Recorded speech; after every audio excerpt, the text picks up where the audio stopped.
Hey guys, tonight we're stepping into a world where survival isn't guaranteed past breakfast, where your home doubles as a barn, and where the very land beneath your feet conspires to freeze, burn, or swallow you whole.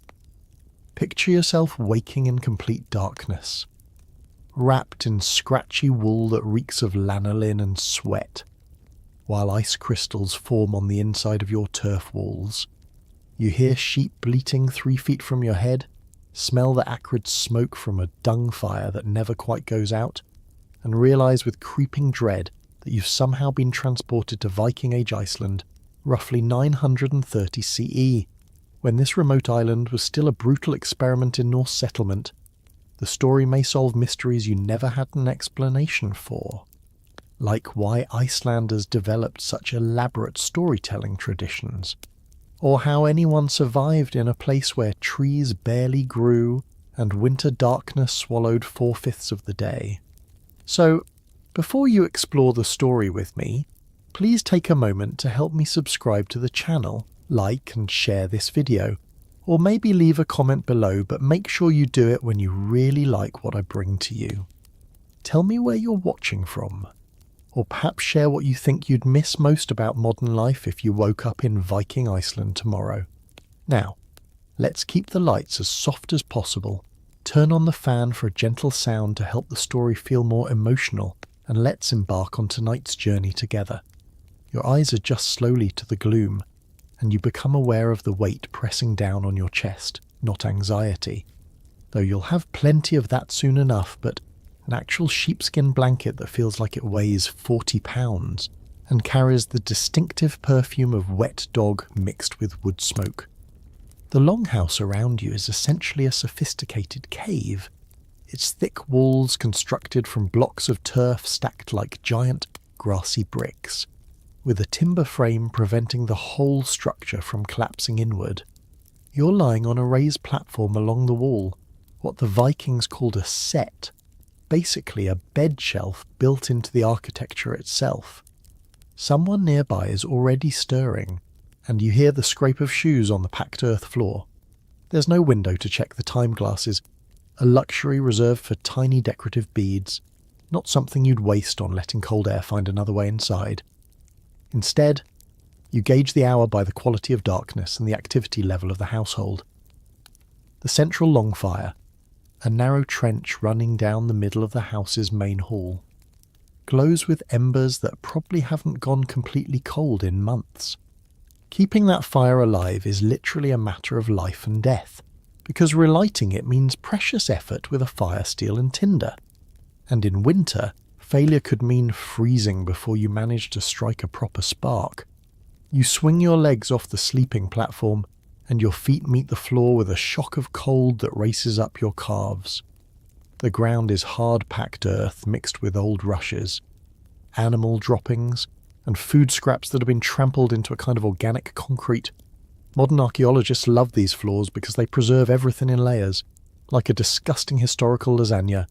But living on top of one means you're constantly walking on the composting remains of meals, accidents, and time itself.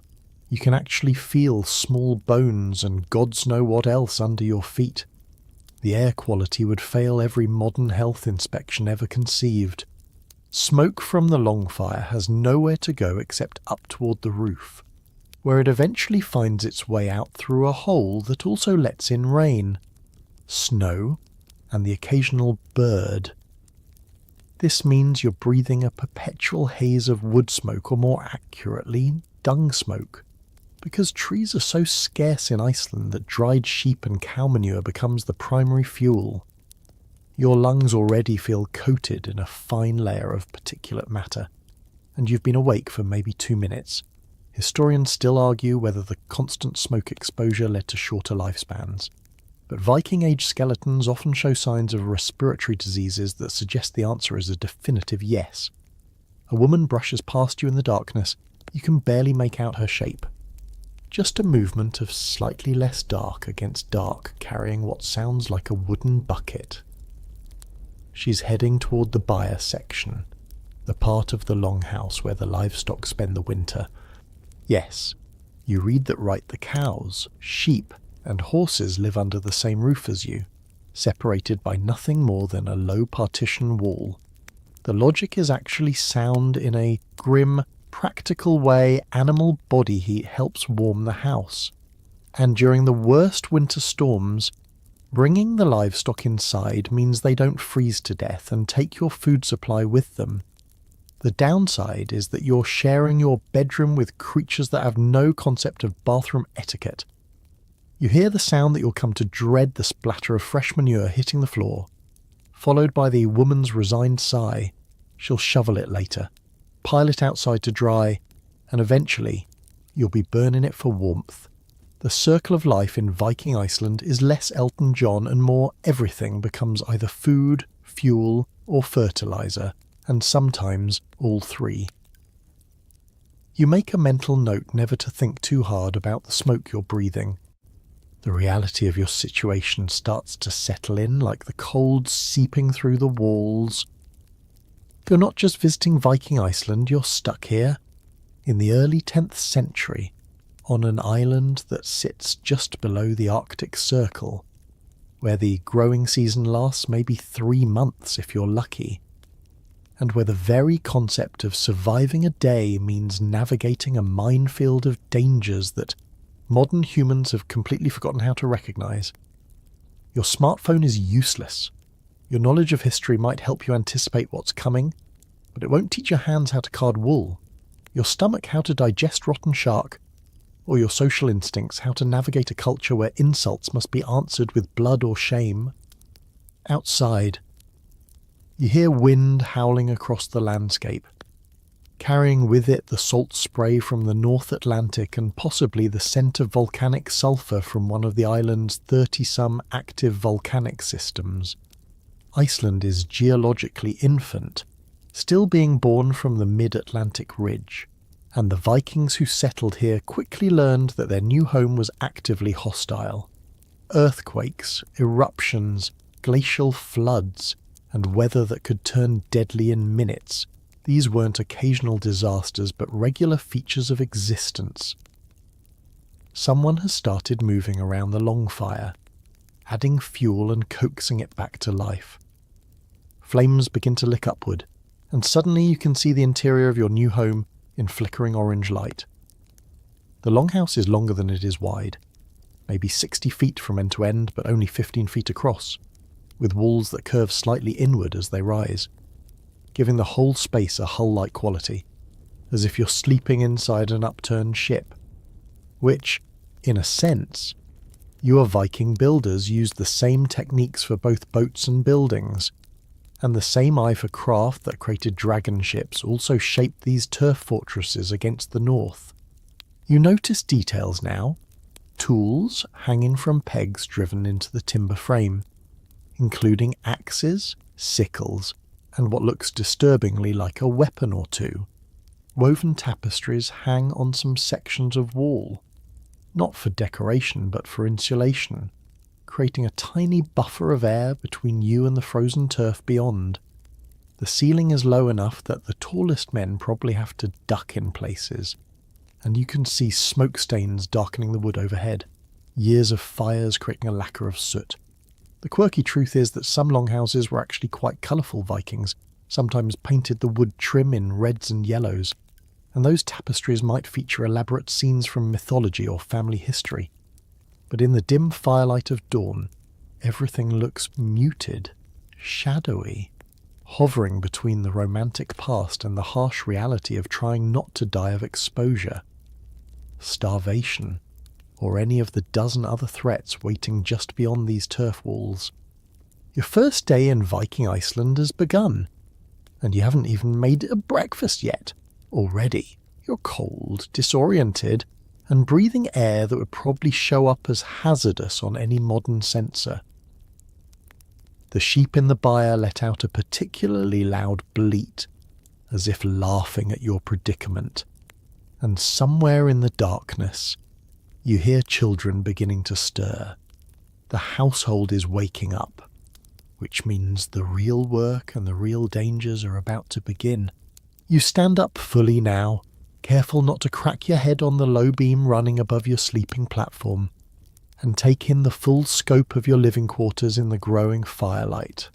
The longhouse that seemed merely dim and smoky a moment ago reveals itself as a masterpiece of cramped medieval engineering, where every square foot serves multiple purposes and privacy as a concept that died somewhere on the voyage from Norway.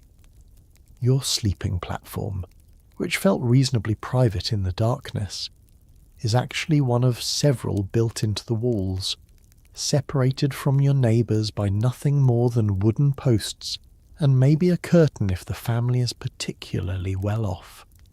The person who slept 3 feet to your left is now sitting up, running fingers through tangled hair, and you realise with a start that you have no idea who they are. Cousin Thrall, distant relation claiming hospitality rights in a Viking Age household.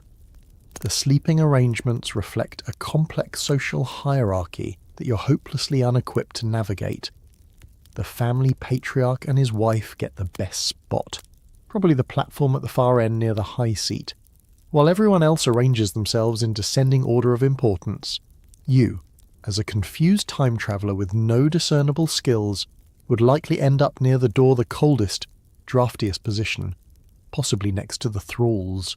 The central longfire provides the only heat source for the entire structure, and you can already feel the temperature gradient. It's almost warm if you stand directly over the flames, but venture 10 feet toward either wall, and you're back in territory where your breath mists in the air.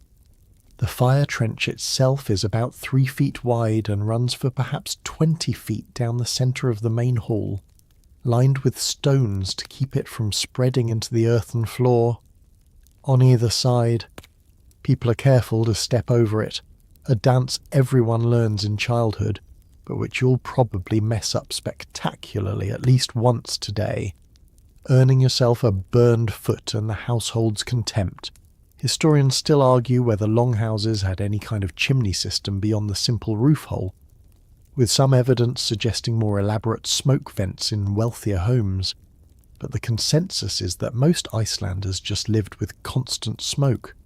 Your eyes are already watering, and you find yourself instinctively crouching lower where the air is clearer, which is exactly what the Vikings did, designing their living platforms and seats at heights where smoke damage was minimized.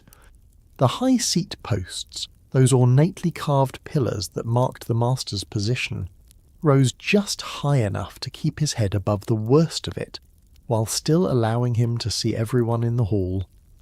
The livestock section at the far end of the house is stirring now, and the sounds are biblical lowing cattle, bleating sheep, possibly a horse nickering. The smell that wafts towards you is profound, a rich mixture of manure, wet wool, hay, and animal musk that would clear a modern room in seconds. But here's the quirky part: Vikings actually believe this arrangement was healthier. The animal's breath added humidity to the desperately dry air heated by the fire. Their body heat genuinely did warm the structure, and keeping them close meant you could monitor valuable livestock for illness or birthing complications. A cow in Viking Iceland wasn't just an animal, it was a walking dairy factory worth more than some thralls. And losing one to winter cold or illness could mean malnutrition for the entire household. You noticed children emerging from sleeping nooks you hadn't even seen in the darkness, small bodies unfolding from what looked like storage chests, or simply piles of wool in corners. A typical longhouse might contain 15 to 20 people across 3 generations, all sleeping within arm's reach of each other, all hearing each other's nighttime sounds, arguments, intimate moments, and dreams. The concept of a private bedroom is about 1,000 years away from being invented for common people. Even the partition walls that divide the longhouse into rooms, the stoffa or main hall, the sleeping areas, the storage rooms, the byre are often just waist-high or made of fabric, creating visual privacy but doing nothing for sound. The woman you saw earlier returns from the byre carrying a bucket of fresh milk, still warm and steaming slightly in the cold air. She moves with the efficient grace of someone who's made this journey thousands of times, navigating around the fire, past sleeping platforms, between storage chests without spilling a drop. You try to move aside to let her pass and immediately trip over something a loom weight, maybe, or a spinning whirl, one of the countless tools that litter the floor because there's simply nowhere else to put them. She shoots you a look that needs no translation. You're in the way, and you're useless. Storage is a three-dimensional puzzle in the longhouse. The walls are lined with chests containing clothing, valuables, and food. The rafters overhead hold suspended foodstuffs, dried fish hanging like bizarre decorations, smoked mutton, bundles of herbs, anything that needs to be kept away from moisture and scavenging animals. Some longhouses even had a second story, essentially a loft space used for storage or extra sleeping area, accessed by a ladder and doubling as the smokiest, hottest part of the house in summer and an ice box in winter. Every vertical surface is utilised, every corner claimed, creating a space that feels simultaneously crowded and organised, chaotic and carefully planned. You're standing there, trying to figure out where you fit in this carefully choreographed morning routine. When someone shoves a tool into your hands, a wooden shovel, you realise, designed for mucking out the byre, the message is clear. If you're going to eat, you're going to work, and the work starts with last night's accumulation of animal waste. You trudge toward the livestock section, the shovel feeling awkward in your hands, completely unprepared for what you're about to experience. The byre section is warmer than the main hall, heated by the mass of living bodies packed into the space. In the growing light, you can count perhaps 6 sheep, 2 cows, and a pony, all standing in straw that's saturated with urine and dotted with fresh dung. The cows regard you with the patient, knowing eyes of creatures who've watched countless humans struggle with this exact task. The smell is eye-watering, a concentrated essence of farm that makes the main hall seem perfumed by comparison. You understand now why the sleeping platforms were built at specific heights anything lower, and you'd be breathing this all night. The historical fact is that Icelandic Vikings were phenomenal animal husbanders, developing unique breeds adapted to the harsh climate. Icelandic sheep, with their dual-layer wool, provided both the soft inner fibres for clothing and the coarse outer hairs for rope and tough fabrics. Icelandic horses, though small, were hardy enough to survive on minimal fodder and sure-footed enough to navigate lava fields. The cows were miniature by modern standards, but gave rich milk that could be processed into skyr butter and cheese, the dairy products that kept Icelanders alive through winters when fresh food was a distant memory. You start shoveling, trying not to think about the fact that this manure will be carefully dried and later burned in the very fire you'll huddle around for warmth. A child, maybe 7 or 8 years old, appears beside you and demonstrates the proper technique: quick, efficient scoops that maximize load while minimizing effort, tossed into a basket that will be carried outside. The child works with the bored competence of long practice, finishing their section of the byre in the time it takes you to fill the shovel once. They smirk at your universal childhood recognition of adult incompetence and skip away. The social dynamics are becoming clearer. Everyone has a role determined by age, gender, and status, and these roles are reinforced every moment of every day. Men handle the heavy outdoor work. Women manage the household industries like textile production and food preparation. Children perform age-appropriate chores. Thralls do the dirtiest jobs, and elderly family members contribute what they can while claiming the best spots near the fire. You, with your modern confusion and lack of practical skills, rank somewhere below the 7-year-old who just showed you up in manure management. As you finish the mucking out slowly, poorly, but eventually you notice other morning activities accelerating around you. Someone is grinding grain in a quern, the scraping sound of stone on stone adding to the acoustic tapestry of animal noises, crackling fire, and human movement. Another person is stirring a large soapstone pot suspended over the fire, releasing the smell of cooking porridge that almost, but not quite, masks the underlying scent of the byre. The longhouse is transforming from sleeping quarters to workspace, and you're falling further behind with every passing moment. You haul your basket of manure outside, finally escaping the smoky confines, and the morning air hits you like a slap of ice water. The sun is rising, or at least the sky is lightening to a grey that passes for daylight in Icelandic autumn, and you can see your surroundings properly for the first time. The landscape is stark, treeless, a rolling expanse of volcanic rock covered in moss and grass, with mountains in the distance and the constant presence of wind that seems to blow from every direction at once. Other longhouses dot the landscape, each with its own plume of smoke rising from the roof hole, signs of life in a land that otherwise seems determined to remain empty. The midden heap where you're supposed to dump the manure is already substantial, a monument to daily biological necessity that will eventually become fertilizer for the small fields where barley and hay struggle to grow. You add your contribution and turn back toward the longhouse, already dreading going back inside, but knowing the alternative is freezing to death in your modern inadequacy. Your first hour in Viking Iceland has taught you a fundamental truth.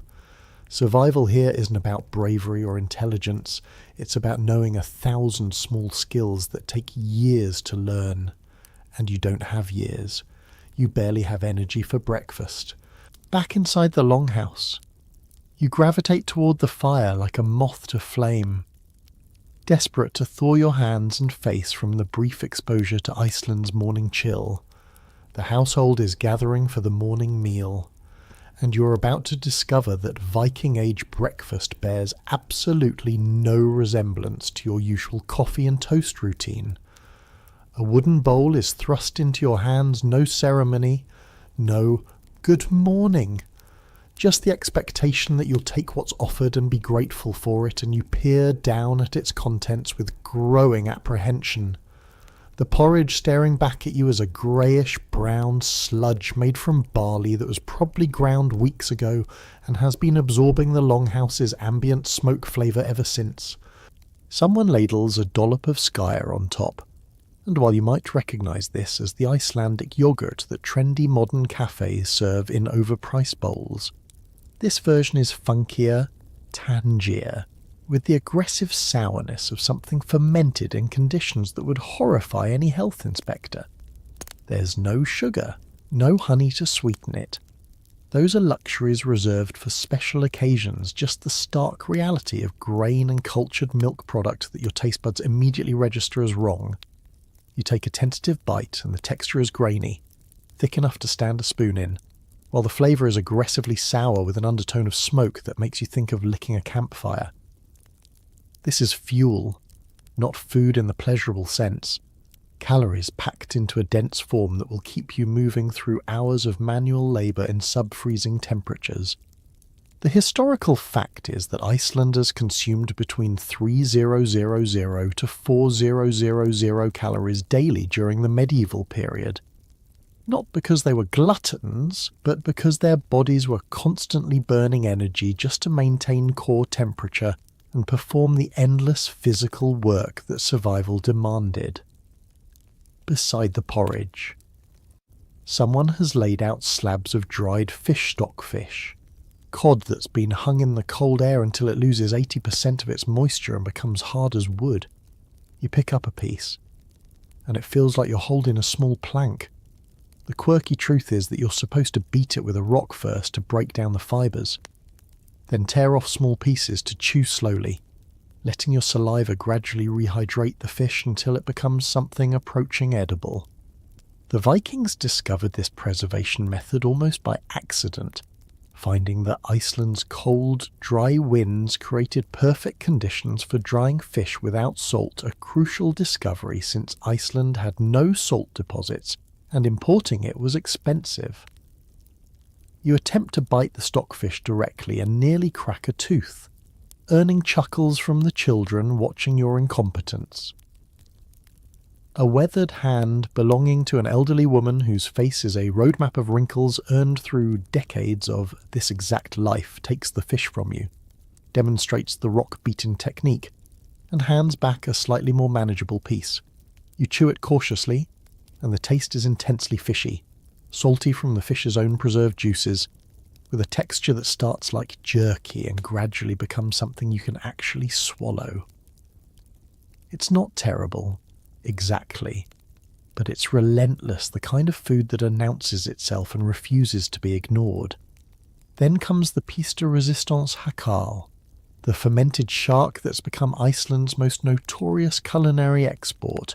You didn't ask for it, but someone has decided you need to experience this particular Viking delicacy, and a cube of off-white flesh lands in your bowl with a wet plop. The smell hits you before you can even consider tasting it, ammonia mixed with fish, like someone cleaned a bathroom with rotten seafood. Historians still argue whether Vikings ate hakal as a regular food or only during times of scarcity, but the consensus is that Greenland sharks, which are mildly poisonous when fresh, become edible only after being buried and fermented for several months, a process that converts the toxins into something that won't kill you but might make you wish it had. You know you're being tested. Every eye in the longhouse has casually turned your direction, watching to see if the stranger will prove themselves or reveal themselves as weak. You pop the cube in your mouth and immediately regret every decision that led to this moment. The taste is indescribable fishy, yes, but also chemical, burning, with an aftertaste that coats your tongue like a toxic film. You force yourself to swallow rather than spit, and the household's approval is subtle but real. A few nods, a grunt that might be respect, the sense that you've passed a small initiation rite. Bread makes an appearance, but don't expect the fluffy loaves of modern bakeries. Viking age. Icelandic bread is dense, dark, made from barley flour that gives it a heavy, coarse texture studded with bits of grain that didn't quite grind down properly. There's no yeast making it rise into anything approaching lightness. This is flat bread at best, hardtack at worst, designed to fill your stomach and provide carbohydrates that your body can convert to heat and energy. You tear off a chunk, and it requires actual effort, the kind of chewing that makes your jaw ache within minutes. Smearing it with butter helps the rich. Yellow butter churned from milk so thick it's almost cheese, but even lubricated. This bread is work. The drinking situation is its own adventure. Someone passes you a horn, an actual cattle horn, hollowed out and polished, holding what you desperately hope is just water. It's not. The liquid is sour, slightly thick, and you realise you're drinking bland, another fermented milk product that the Vikings consumed in vast quantities because fresh milk spoiled too quickly to be practical. It tastes like watered-down yogurt that started to go off. And the horn itself requires a drinking technique you haven't mastered. You can't set it down without spilling because it has no flat base. So you either finish your portion or hold it awkwardly while trying to eat. The breakfast scene around you is surprisingly quiet. Vikings didn't chat idly over meals like modern families. Eating was serious business. Focused consumption of calories needed for survival, not a social event. People chew methodically, efficiently, occasionally making brief comments about the day's planned work or weather observations. But mostly there's just the sound of jaws working, the fire crackling, and outside, the eternal wind. You notice that everyone eats with a knife, and their fingers forks won't be common in Europe for centuries, and the knife at each person's belt serves multiple purposes: eating utensil, tool, and weapon. You're still struggling with the bread when someone produces something that actually looks appealing: skirpick wind-dried lamb that's been hanging in a storage shed since last autumn. It's sliced thin, dark red, and the flavour is concentrated, almost sweet. a welcome relief from the assault of fermented products. The meat is chewy but good, seasoned by nothing more than time and air, and you find yourself reaching for more, only to have your hand gently but firmly redirected by the woman managing the food distribution. Portions are controlled, rationed with an eye toward making stores last until next slaughter season, and your modern instinct to eat until full is a luxury this society cannot afford. The quirky reality is that Vikings actually had relatively healthy teeth despite their harsh diet, at least compared to later medieval Europeans, who consumed more refined grains and sugars. The coarse food acted as a natural abrasive, cleaning teeth mechanically, though the inevitable wear-down meant that older Vikings often had teeth ground to nubs. The lack of sugar prevented cavities, but the sheer toughness of the food caused fractures and breaks that, without modern dentistry, could lead to abscesses and infections that killed as surely as any sword wound. Someone passes around dried dulse, a seaweed that was gathered from the shore, dried and stored as both food and seasoning. You try a piece, and it's salty, slightly chewy, with an oceanic flavour that's actually not unpleasant. Seaweed was a crucial supplement in the Icelandic diet, providing vitamins and minerals that were scarce in a landscape where fresh vegetables grew for only a few brief months and imports were expensive when available at all. Combined with the organ meats, Vikings consumed liver, kidney, heart, all the parts modern people often discard. This created a nutritionally complete diet that prevented scurvy and deficiency diseases despite the absence of citrus fruits or year-round greens. As breakfast concludes, you realize your jaw actually hurts from the effort of chewing. Your stomach feels simultaneously full and uncertain about what you've just subjected it to, and your taste buds are in a state of shock from the parade of fermented, dried, smoked, and aggressively flavoured foods. The household is already dispersing to morning tasks, wiping their knives on their clothing and returning them to the belt sheaths, stacking bowls for washing later, moving with the efficient purposefulness of people who cannot afford to waste daylight. You're still sitting there, trying to process the experience, when a child tugs your sleeve and points outside there's work to do, and breakfast, such as it was, is over. Your modern palate has been thoroughly violated. Your teeth feel loosened from their sockets, and you've consumed enough fermented products that your digestive system is likely planning a revolt. But you're fed. You've proven you can swallow hakal without vomiting, and you've survived your first Viking meal. Only about a dozen more challenges await before you can even think about lunch, assuming you live that long. You step outside after breakfast, and the first order of business becomes immediately apparent: you need water. But finding it without dying is more complicated than simply turning on a tap. The household's water situation is a daily puzzle that Vikings solved through a combination of ingenuity, risk assessment, and occasional illness that nobody talks about until someone dies from it. You follow a young woman carrying wooden buckets towards what you hope is a clean water source, watching carefully because your life might literally depend on understanding this routine. Iceland has water everywhere, glacial runoff, streams cascading down mountainsides, springs bubbling from volcanic rock, and yet finding truly safe drinking water is surprisingly challenging. The woman leads you past the obvious nearby stream, which you notice has a faintly murky quality, and instead heads toward a spring about 200 yards from the longhouse. This trek happens multiple times daily, and you're already calculating the caloric cost. Carrying water weighs roughly 8 pounds per gallon, and a household needs dozens of gallons for drinking, cooking, and minimal washing. Your arms ache just watching her heft the full buckets with practiced ease.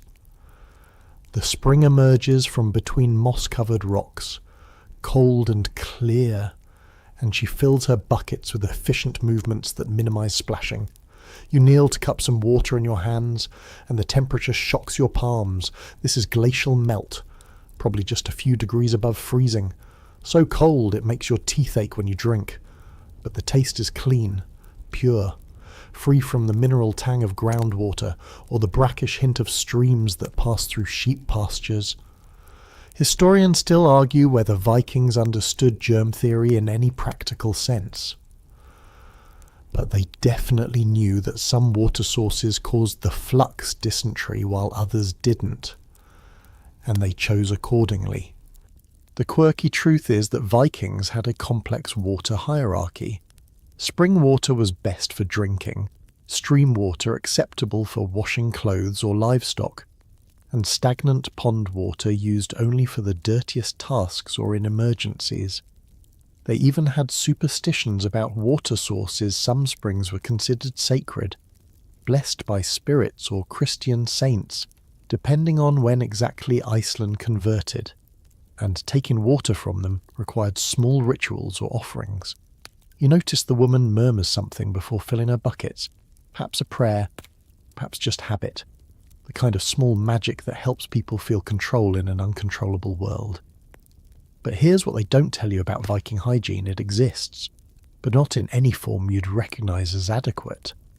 Back at the longhouse, you watch the morning washing ritual commence. And washing is a generous term for what actually happens. A small basin of water is shared by the entire household, yes.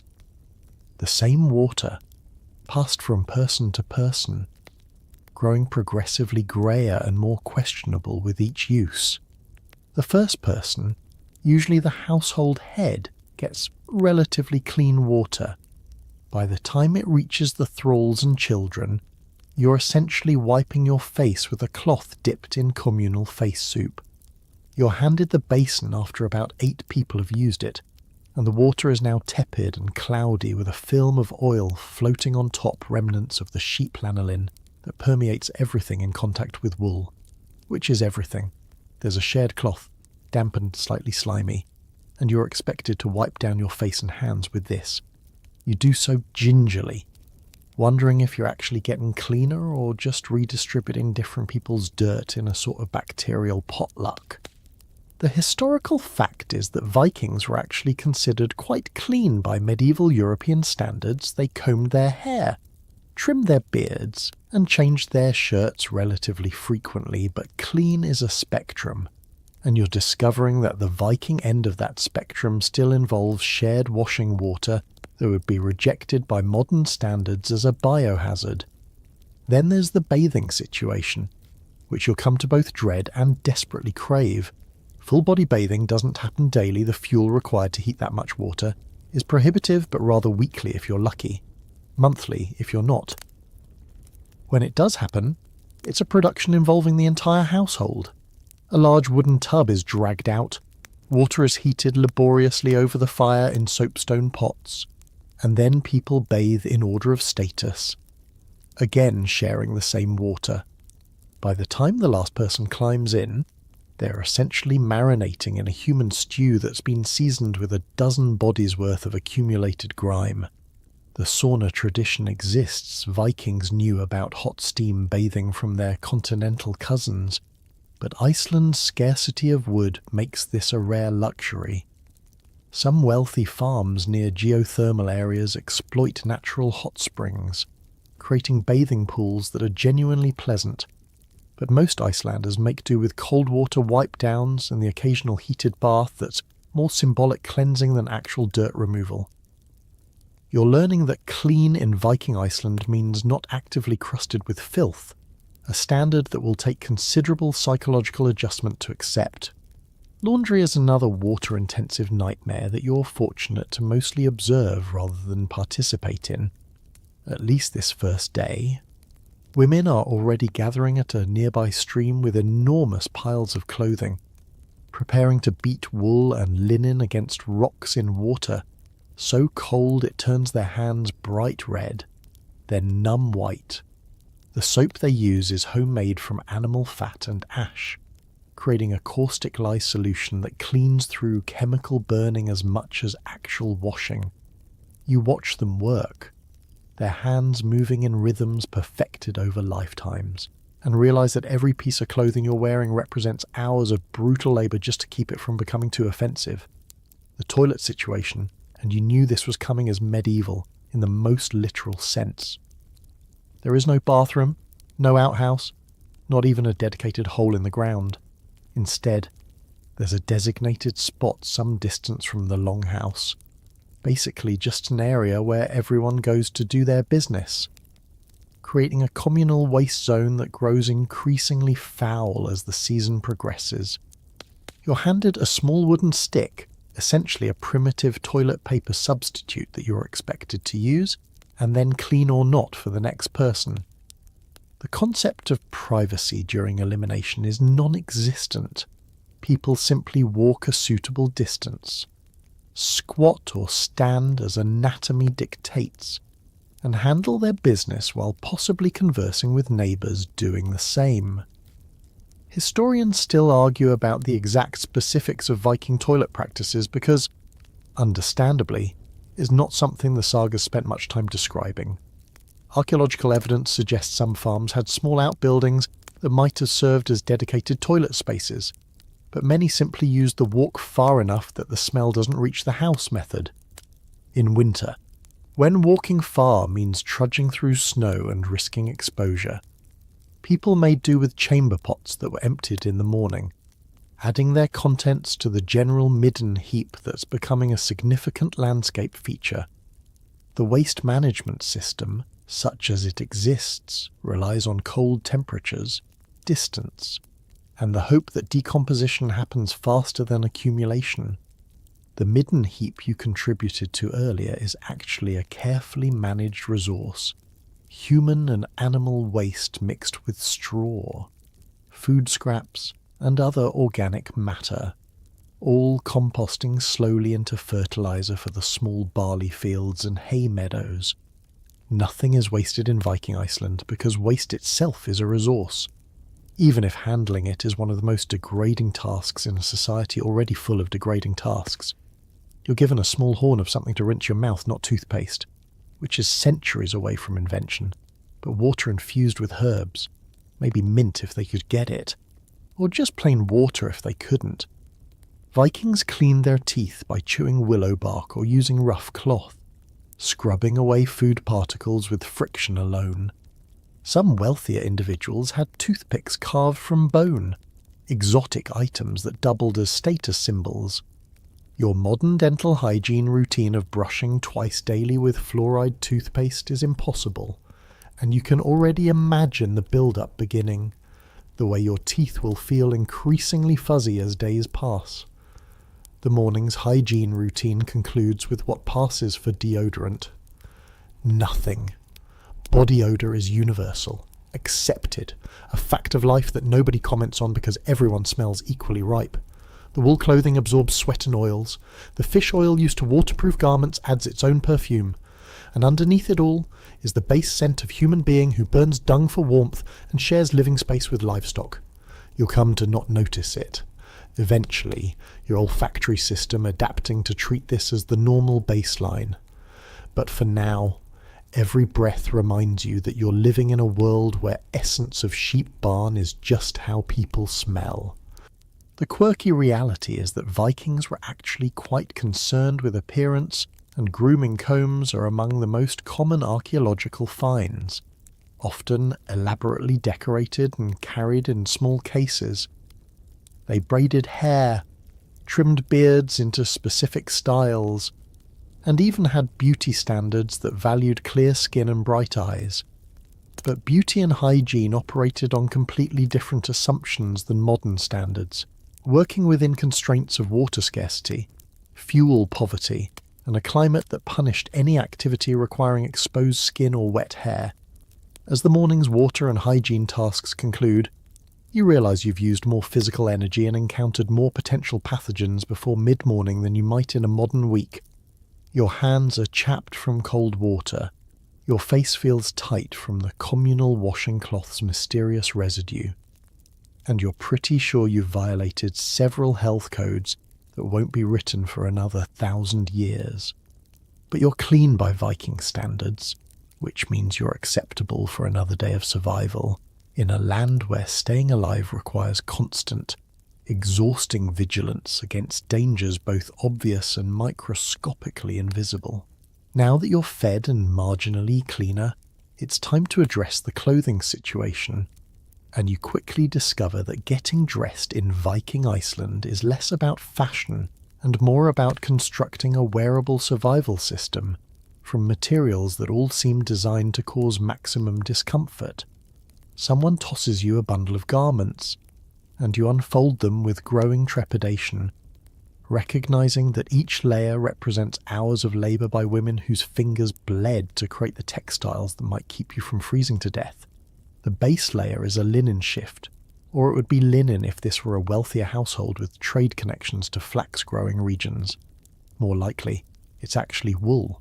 Thin wool woven fine enough to sit against skin, but still unmistakably scratchy in that way that makes you understand why itchy and uncomfortable are nearly synonymous.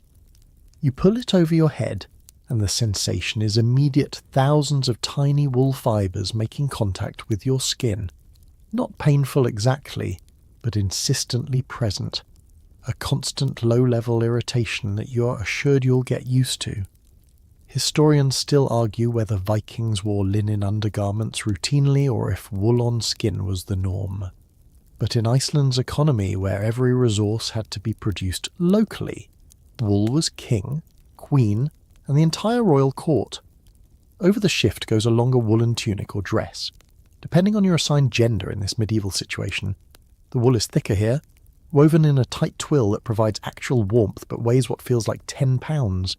It's dyed a muddy brown or grey. The expensive, bright colours you've seen in museum recreations are for wealthy families or special occasions. Not everyday wear for common farmers. The dye came from local plants, lichen scraped from rocks, or if the household was prosperous, imported materials that cost more than you'd believe. The resulting colours are muted, earthy, practical shades that won't show dirt, which is fortunate because this garment won't be washed frequently. The labour involved in cleaning wool is too intensive for casual laundering. The historical fact is that Icelandic wool became one of the island's most valuable exports, renowned throughout medieval Europe for its quality and warmth. The unique Icelandic sheep developed a double-coat soft, insulating fibres near the skin and longer. Water-repellent guard hairs on the outside, creating a textile that was both warm and relatively weatherproof. Women spent countless hours processing this wool washing, carding, spinning, dyeing, weaving, cutting, and sewing, transforming raw fleece into the garments that made survival possible. Every thread you're wearing represents someone's labour, and wasting or damaging clothing was a serious offence in a society where replacement meant months of work. Now comes the wadmal, a thick woolen outer layer that's so dense and heavy it could probably stand up by itself. This is Iceland's signature textile, woven so tightly that it's almost waterproof. Then fooled by stomping or beating in hot water mixed with urine, the ammonia helps felt the fibres together until it shrinks and thickens into something approaching modern felt. You drape it around your shoulders like a cloak, and immediately understand its value. The wind that was cutting through your other layers stops dead against the wadmal, unable to penetrate the compressed wool fibres. But the weight is substantial, like wearing a blanket made of lead, and you're already calculating the energy cost of moving around in this textile armour. The fastening systems are their own challenge. Brooches, not decorative accessories but functional necessities, pin the layers together, and you're handed a pair of oval tortoiseshell brooches actually made from bronze. Not tortoise that you have no idea how to use properly. A patient woman demonstrates the brooches pin the shoulder straps of your overdress, with chains strung between them that serve both decorative and practical purposes, holding the fabric at the right tension while also providing attachment points for necessary tools like needle cases or keys. Getting the tension right is an art. Too loose and the dress hangs wrong. Too tight and you can't move your arms and you fumble with it embarrassingly while children giggle at your incompetence. Then there are the leg coverings, which you initially mistake for pants but are actually more like very long socks called leg wraps or whiningas. You're supposed to wrap these around your legs in a specific spiral pattern, creating both insulation and support, then secure them with leather straps or ties. The process is fiddly, requiring a level of manual dexterity you haven't needed since learning to tie shoes as a child, and your first attempts result in saggy, twisted wrappings that immediately begin to unravel when you try to walk. Someone sighs heavily and redoes them for you, their fingers moving in practiced patterns while you try to memorize the technique you'll need to replicate tomorrow and every day after. Footwear is perhaps the most crucial and most uncomfortable part of the ensemble. You're given shoes made from a single piece of cow or seal skin, folded and stitched around your foot with sinew that's visible along the seams. There are no left or right shoes. They're deliberately ambiguous so you can swap them to even out wear, and no arch support, cushioning, or any of the ergonomic features you've come to expect. The soles are the same leather as the uppers, meaning you feel every pebble, every irregularity in the ground, and wet conditions will soak through in minutes, inside. There's hay or moss for insulation, the medieval version of insoles, which compresses into a soggy mat that needs daily replacement to prevent your feet from developing the rot that claimed so many Viking toes. The quirky truth is that Vikings were actually quite fashion-conscious within their constraints, using tablet weaving to create decorative borders on clothing, embroidering significant garments with elaborate patterns, and developing regional styles that communicated identity and status. A person's clothing telegraphed their wealth, social position, and even their hometown to anyone who knew how to read the signals. But all that decoration served a practical foundation. The clothes had to keep you alive first, look good second, and every aesthetic choice was made within the iron constraints of what local materials and labour could produce. Now comes the waterproofing, which is where things get truly medieval. Someone approaches with a container of fish oil cod liver oil, specifically rendered down and saved for this exact purpose, and begins rubbing it into the outer layers of your wool. The smell is immediate and overwhelming, a concentrated essence of fish that makes the hakal from breakfast seem subtle by comparison. The oil soaks into the fibres, filling the tiny gaps and creating a hydrophobic barrier that will shed rain and ocean spray. But the cost is that you will smell like a fish market everywhere you go. Vikings in Iceland didn't just live with this smell, they wore it like a second skin. The olfactory price of staying dry in one of the wettest climates in the inhabited world.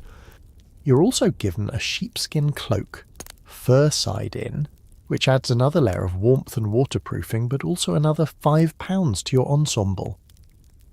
With the hood pulled up, you're essentially wearing a small tent, insulated on all sides, protected from wind and wet, but barely able to move under the accumulated weight of multiple wool layers.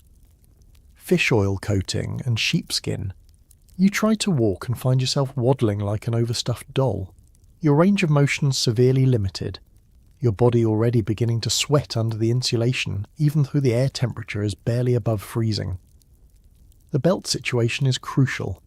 A leather belt cinches everything together at the waist, and from it hang all the tools you'll need throughout the day. A knife is mandatory, its handle worn smooth from constant use. A small pouch holds fire-starting materials, precious char cloth, a piece of flint, a steel striker that represents significant investment. Women wear household keys dangling from chains, symbols of authority over storerooms and resources. Men might carry small whetstones or other trade-specific tools.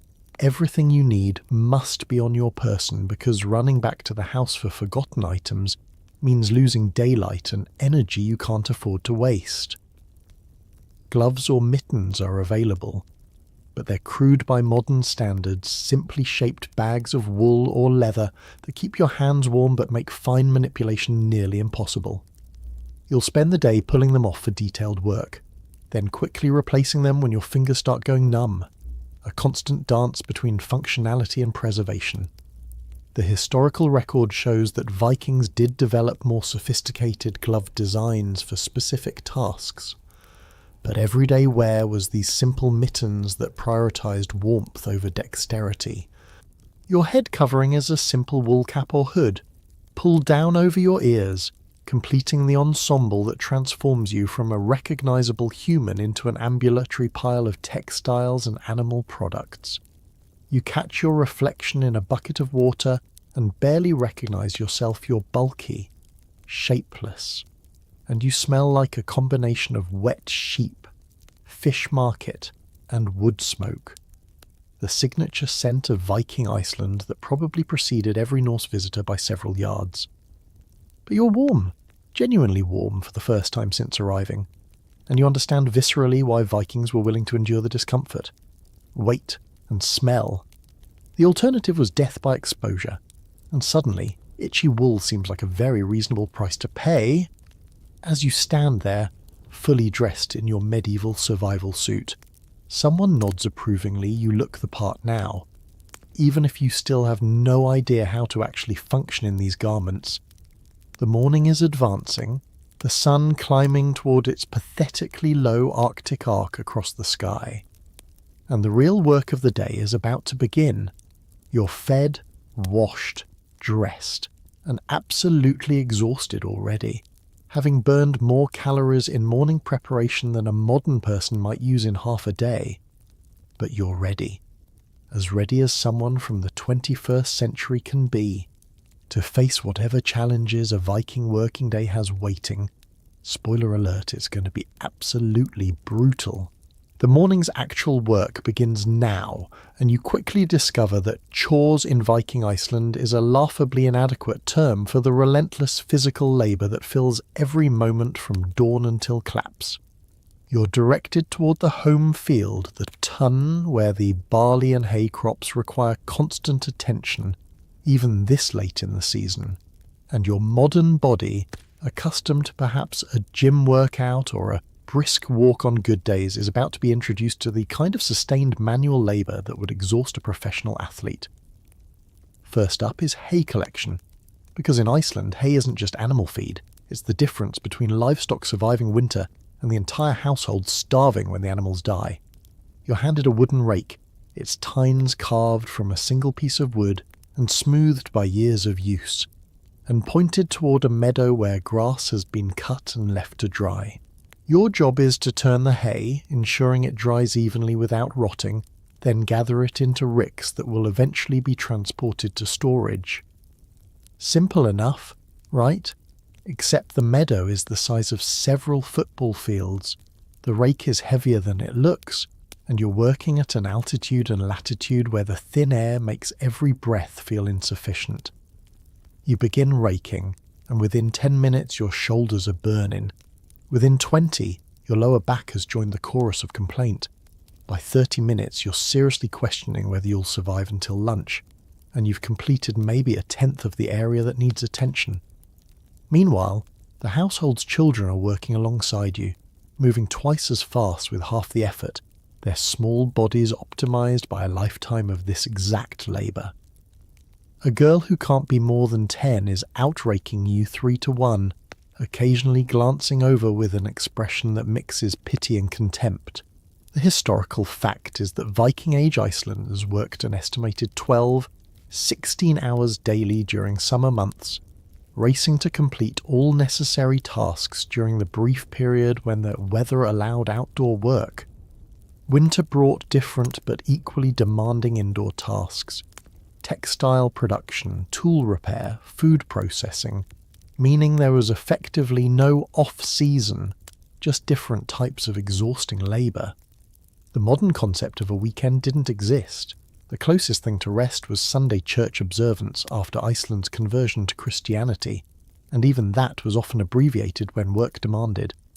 Historians still argue about exactly how much work the average Viking accomplished daily, but archaeological studies of period tools show wear patterns consistent with hours of continuous use, and skeletal remains reveal the physical toll. Enlarged muscle attachment points, worn joints, and compression fractures in spines that bore heavy loads for decades. You're getting a taste of this now. Your soft modern muscles screaming protest at being asked to perform tasks they were never trained for, using biomechanical patterns that evolution designed but civilization let you forget. The hay situation grows more complex when you learn that not all hay is equal. There's the good meadow hay from areas with rich soil and proper drainage, which is saved for the milk cows and breeding stock. Then there's the coarser marsh hay, harvested from wetlands and suitable only for less valuable animals. And there's even seaweed gathered from the shore, dried and used as emergency fodder when land-based hay runs short. Each type requires different handling, different storage, different allocation, and you're expected to somehow know the difference by sight, texture, and location. You don't, of course, and your ignorance earns you sharp corrections from the farmhands who take hay management very seriously because animals that die from poor fodder mean humans who die from starvation. You're moved next to the turf cutting operation, where blocks of earth and grass are being sliced from the ground with specialised cutting tools that look like elongated spades. These turf blocks will repair the longhouse walls, patch the roof, or be used to construct new buildings, making them valuable as any timber in this treeless landscape. The work is backbreaking, literally, requiring you to bend, cut, lift, and stack in a rhythm that makes the hay raking seem leisurely by comparison. Each turf block weighs perhaps 30 pounds and must be handled carefully to prevent crumbling, meaning you can't just throw them around, but must place each one deliberately while your spine gradually compresses under the repeated stress.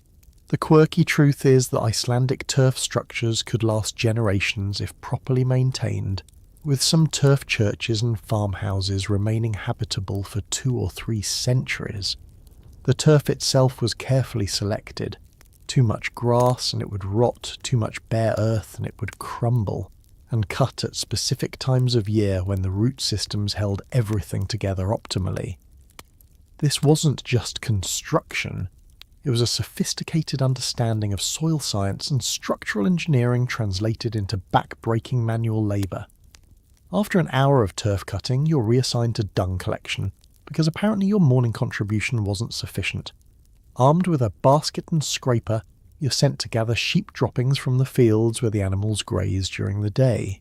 Every dried pellet is valuable fuel for the long winter, and the household needs literally tons of the stuff to keep fires burning from October through April. You move across the landscape in a crouch, scraping and collecting, your back screaming, your hands developing blisters even through the calluses you're rapidly forming, and your mind rebelling against the absurdity of this being how humans once spent their days. But here's what makes it worse. You're slow. Phenomenally, embarrassingly slow. Where experienced workers can harvest enough dung in an hour to fuel a fire for 2 days, you're managing perhaps a quarter of that. Your unfamiliar hands fumbling with the tools, your untrained eyes missing deposits that locals spot instantly. Efficiency in these tasks isn't just about working hard, it's about technique refined over lifetimes, about knowing exactly how to move your body to maximize output while minimizing energy expenditure. You have none of this knowledge, and it shows in every awkward motion, every wasted movement, every task that takes you triple the time it should. The morning's labour continues with fence repair because Iceland's constant wind and occasional sheep are hell on boundary markers. You're handed tools and pointed toward a section of stone wall. Iceland has no wood for fences, so barriers are built from the volcanic rocks that litter every landscape, where winter damage needs correction. Lifting rocks ranging from basketball to small boulder size, fitting them together without mortar in a stable configuration that will withstand wind and wandering livestock, requires a combination of strength, spatial reasoning, and sheer stubborn persistence that you're discovering you lack. Your hands, soft from a lifetime of keyboard work and smartphone scrolling, are developing blisters that burst and bleed, the raw flesh mixing with dirt and sheep dung in a medieval smoothie of infection risk. Vikings had calluses thick as leather, hands transformed by labour into tools themselves. But your pampered skin is surrendering immediately. Someone tosses you strips of wool cloth to wrap your palms, a crude bandage that helps minimally while adding to the general discomfort of your existence. By midday, which feels like a lifetime away, you'll have friction burns, muscle strains, and a comprehensive understanding of why medieval life expectancy was so much shorter than modern standards. The work assignments keep coming because the household operates like a military campaign against scarcity, every task essential, every delay potentially catastrophic. You're sent to collect water, again, because the household goes through gallons daily and someone needs to maintain supply. You're directed to help repair fishing nets, the tedious fingerwork of mending tears in equipment that represents significant investment and provides crucial protein. You're assigned to help transport barley sheaves from the field to the storage barn, each bundle heavy enough to make your knees buckle, the distance just far enough that you make the trip a dozen times, while stronger workers manage twice your output. Between tasks there's no break, no coffee pause, no scrolling through social media to rest your mind. The only pause comes when absolutely necessary. To drink water from the shared horn, to adjust clothing that's chafing to catch your breath before the next assignment. Vikings didn't work themselves to death deliberately. They simply lived in an environment where survival required maximum effort from every able body, and anything less meant genuine risk of starvation, freezing, or social ostracism for failing to contribute your share. You notice the sun's position, still pathetically low in the sky despite hours having passed, and realize you're not even halfway through the work-day. Your body is already composing a comprehensive letter of complaint to every muscle group. Your hands are bleeding through the wrappings. Your back has discovered pain receptors you didn't know existed, and the day's real challenges haven't even started. The morning's work would kill a modern gym routine, would violate labour laws in every developed nation, would seem impossible if you weren't living it moment by agonizing moment. A bell or horn sounds, the signal for the midday meal, and you nearly weep with relief. You've survived the morning, barely, through a combination of desperate effort and the household's low expectations for the strange newcomer who can't even rake hay properly. You stumble back toward the longhouse, your legs barely functioning, your entire body one comprehensive ache, and realize with sinking certainty that after lunch, there's a whole afternoon of this waiting. The Viking work ethic wasn't about noble persistence or warrior spirit. It was about the brutal calculus that working yourself to exhaustion was the only alternative to dying of exposure or starvation in a land that offered no gentle middle ground. You collapse near the long fire for the midday meal, every muscle trembling from exertion, and discover that Iceland's legal and social systems are almost as harsh as its physical landscape. While you're trying to recover enough to lift food to your mouth, the household head announces that tomorrow there's a gathering at the local thing. Not thing as in object, but thing. The outdoor assembly where Icelanders settled disputes, made laws, and occasionally started blood feuds that would echo through generations. Your attendance is apparently mandatory, and someone begins explaining the rules you'll need to survive, because legal ignorance in Viking Iceland can get you killed just as surely as freezing to death. The old thing, Iceland's National Assembly, meets only in summer at Thingvellir, but local things happen throughout the year, and you're about to attend one where two neighbouring families are disputing ownership of driftwood. Driftwood, you learn with growing disbelief, is serious business in a treeless country where timber is more valuable than silver. A single log washed ashore can mean the difference between building necessary structures and going without, and the legal proceedings around such finds are baroque in their complexity and absolutely ruthless in their execution. The historical fact is that Iceland developed one of the medieval world's most sophisticated legal systems, entirely oral and memorized by specialists called law speakers who could recite the entire law code from memory. Iceland had no king, No central executive authority, just a commonwealth of chieftains and farmers who gathered annually to argue, legislate, and occasionally settle disputes through combat when words failed. This was democracy of a sort, but democracy where your vote was weighted by how many armed men you could bring to support your position, and where legal precedent could be established by whoever shouted loudest or fought most convincingly. Someone hands you the wooden token, you're summoned to attend as a witness or supporter, you're not entirely clear which, and begins coaching you on proper thing behaviour. You must arrive armed but peaceful, carrying weapons openly as a sign of free status, but not drawing them unless violence is formally declared. You must stand with your household's group, showing solidarity even if you privately think their claim is nonsense. You must be prepared to swear oaths on sacred rings or Christian relics, depending on when exactly this historical moment falls in Iceland's religious transition, and breaking such oaths means outlawry, a death sentence delivered through social exclusion rather than execution. The quirky truth is that Iceland's legal system had categories of crimes and punishments that seem almost comically specific to modern eyes. There were different penalties for different types of insults. Calling someone a coward was worse than questioning their ancestry, and both were serious enough to justify violence in response. There were precise compensations for injuries, a lost eye worth more than a lost finger, a blow to the face worth more than the same blow to the back, because the public nature of the insult mattered as much as the physical damage. And there were crimes like theft of manure or illegal sheep grazing that could escalate into feuds lasting generations. Historians still argue about how often these legal proceedings resulted in actual violence versus settlement.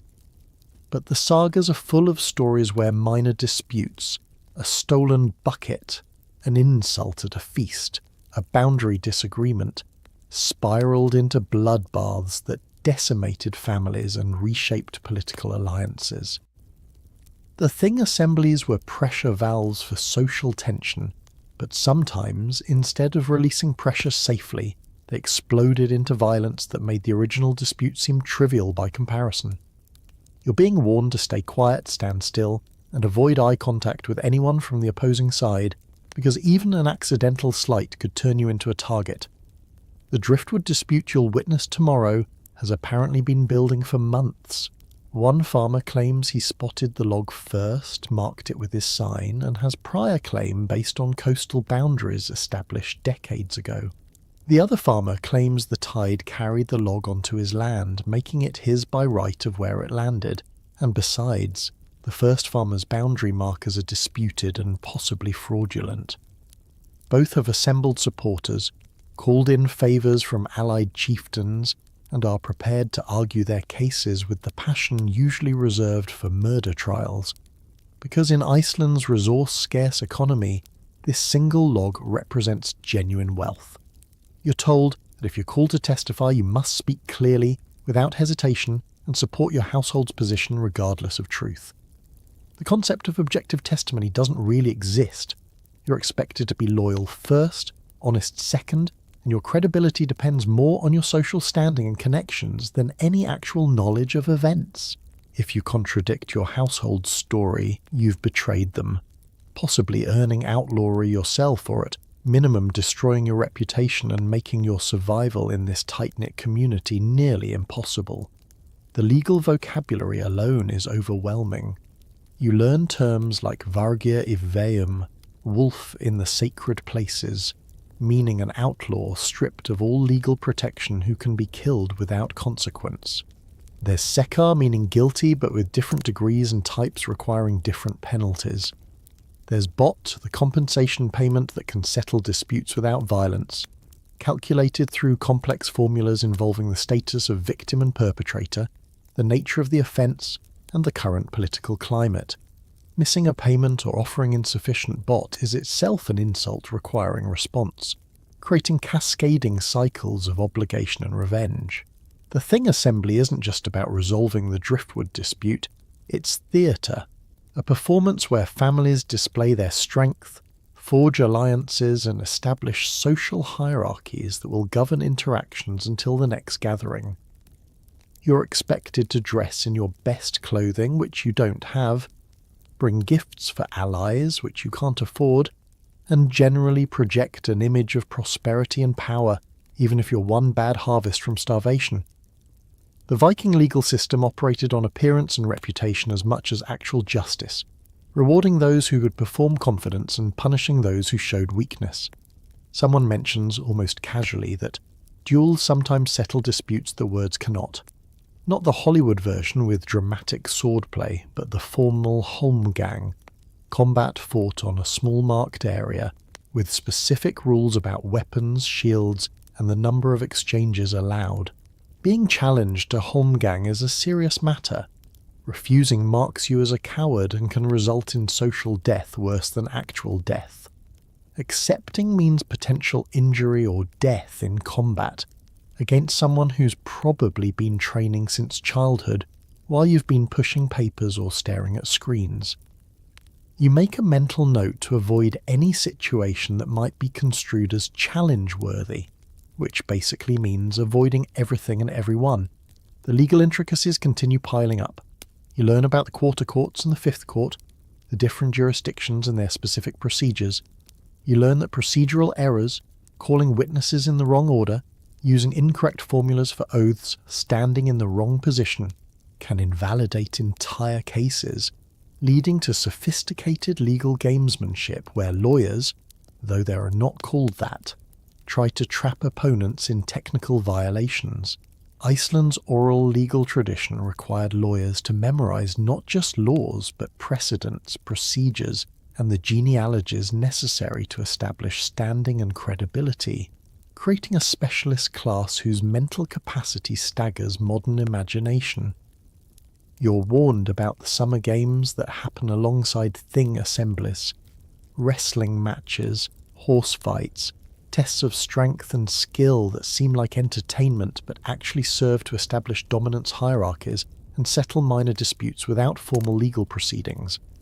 Losing badly at these games can damage your reputation almost as much as losing a legal case, because physical prowess and social standing are intimately linked in Viking culture. Winning, however, especially against higher status opponents, can be equally dangerous, as some men don't take defeat gracefully and might manufacture legal disputes to restore their honour. The midday meal continues as this legal education proceeds, and you realise that surviving Viking Iceland isn't just about physical endurance, it's about navigating a social and legal minefield where every word, gesture and relationship carries weight and consequence. The driftwood dispute that seemed trivial now appears as a crucial test of household strength and social standing, where the outcome matters less than how effectively your side performs in front of the community. You're expected to play a role in this performance, despite having no script, no understanding of the stakes, and no idea how easily you could trigger violence through simple ignorance. Someone passes you more of that morning's terrible bread, and you chew mechanically while contemplating tomorrow's thing assembly. Your body is already destroyed from the morning's labour. You're dressed in clothing that marks you as a poor household member. You have no gifts or weapons worthy of display, and you're about to enter a legal theatre where one wrong move could start a feud that ends in bloodshed. The Viking legal system, for all its sophistication, operated on principles of honour, shame and violence that make modern law seem almost gentle by comparison. Justice wasn't blind. It could see exactly who you were, how many warriors you commanded, and whether your ancestors were worth remembering, and it judged accordingly. As the meal concludes and you prepare to return to afternoon labour, someone claps you on the shoulder with what might be encouragement, or might be mockery. You're still learning to read these social cues, and reminds you that the thing assembly will be an honour to attend. An honour, you think bitterly, like being honoured with frostbite, malnutrition, and the constant threat of violent death. But you nod, force something approximating a smile, and mentally add navigate complex legal system without starting blood feud, to the growing list of impossible tasks required for survival. The afternoon's work awaits, and somewhere in the back of your mind you're already dreading tomorrow's assembly, where your ignorance and incompetence will be on full display before the entire community. The afternoon work assignments resume, but now you're acutely aware of something you'd taken completely for granted in modern life: the ability to regulate your body temperature. In Viking Iceland, you're locked in a constant, exhausting battle against the cold. Not the dramatic, acute cold of the winter storm that would kill you in hours, but the insidious, grinding cold that leaches heat from your body minute by minute, requiring constant vigilance and energy expenditure just to maintain core temperature enough to function. You're about to learn that hypothermia isn't just a winter concern. It's a year-round threat lurking in every season, every activity, every moment of existence. You're sent to help repair the turf roof of an outbuilding, which means climbing onto the structure and working exposed to the wind that never seems to stop blowing across Iceland's treeless landscape. The moment you ascend the ladder, the wind hits differently. Not the ground-level breeze you've been experiencing, but the full force of air sweeping unobstructed across the North Atlantic. The temperature drops perceptibly, or rather the wind chill, a concept Vikings didn't have words for but understood intimately, transforms merely cold air into a heat-stealing force that cuts through your layers of wool and fish oil like they're barely there. Your fingers are the first casualties. Within minutes of working with cold, damp turf blocks, you can feel the heat draining from your extremities as your body prioritizes keeping your core warm. The historical fact is that Vikings developed Raynaud's phenomenon at rates modern doctors would consider epidemic, a condition where fingers and toes lose circulation in response to cold, turning white then blue, sometimes resulting in permanent damage or loss of digits. You flex your fingers repeatedly trying to maintain blood flow, but the work requires fine manipulation of tools and materials that's nearly impossible with numb hands. Someone working beside you notices you're struggling and demonstrates the Viking solution, periodically stopping work to thrust your hands into your armpits, using your core heat to rewarm them before they cross the line into genuine frostbite. It's inefficient, interrupting the work rhythm every few minutes, but it's necessary. Historians still argue about exactly how many Vikings lost fingers and toes to cold injury versus other causes, but skeletal evidence shows high rates of shortened digits and bone changes consistent with repeated freezing and thawing cycles. You're getting a preview of how easy it would be to join those statistics. The wind is relentless, and you discover that it's not just uncomfortable, it's actively dangerous. Your body is burning calories at an accelerated rate just to maintain temperature, meaning the breakfast that seemed so filling is being consumed as fuel far faster than in a temperate climate.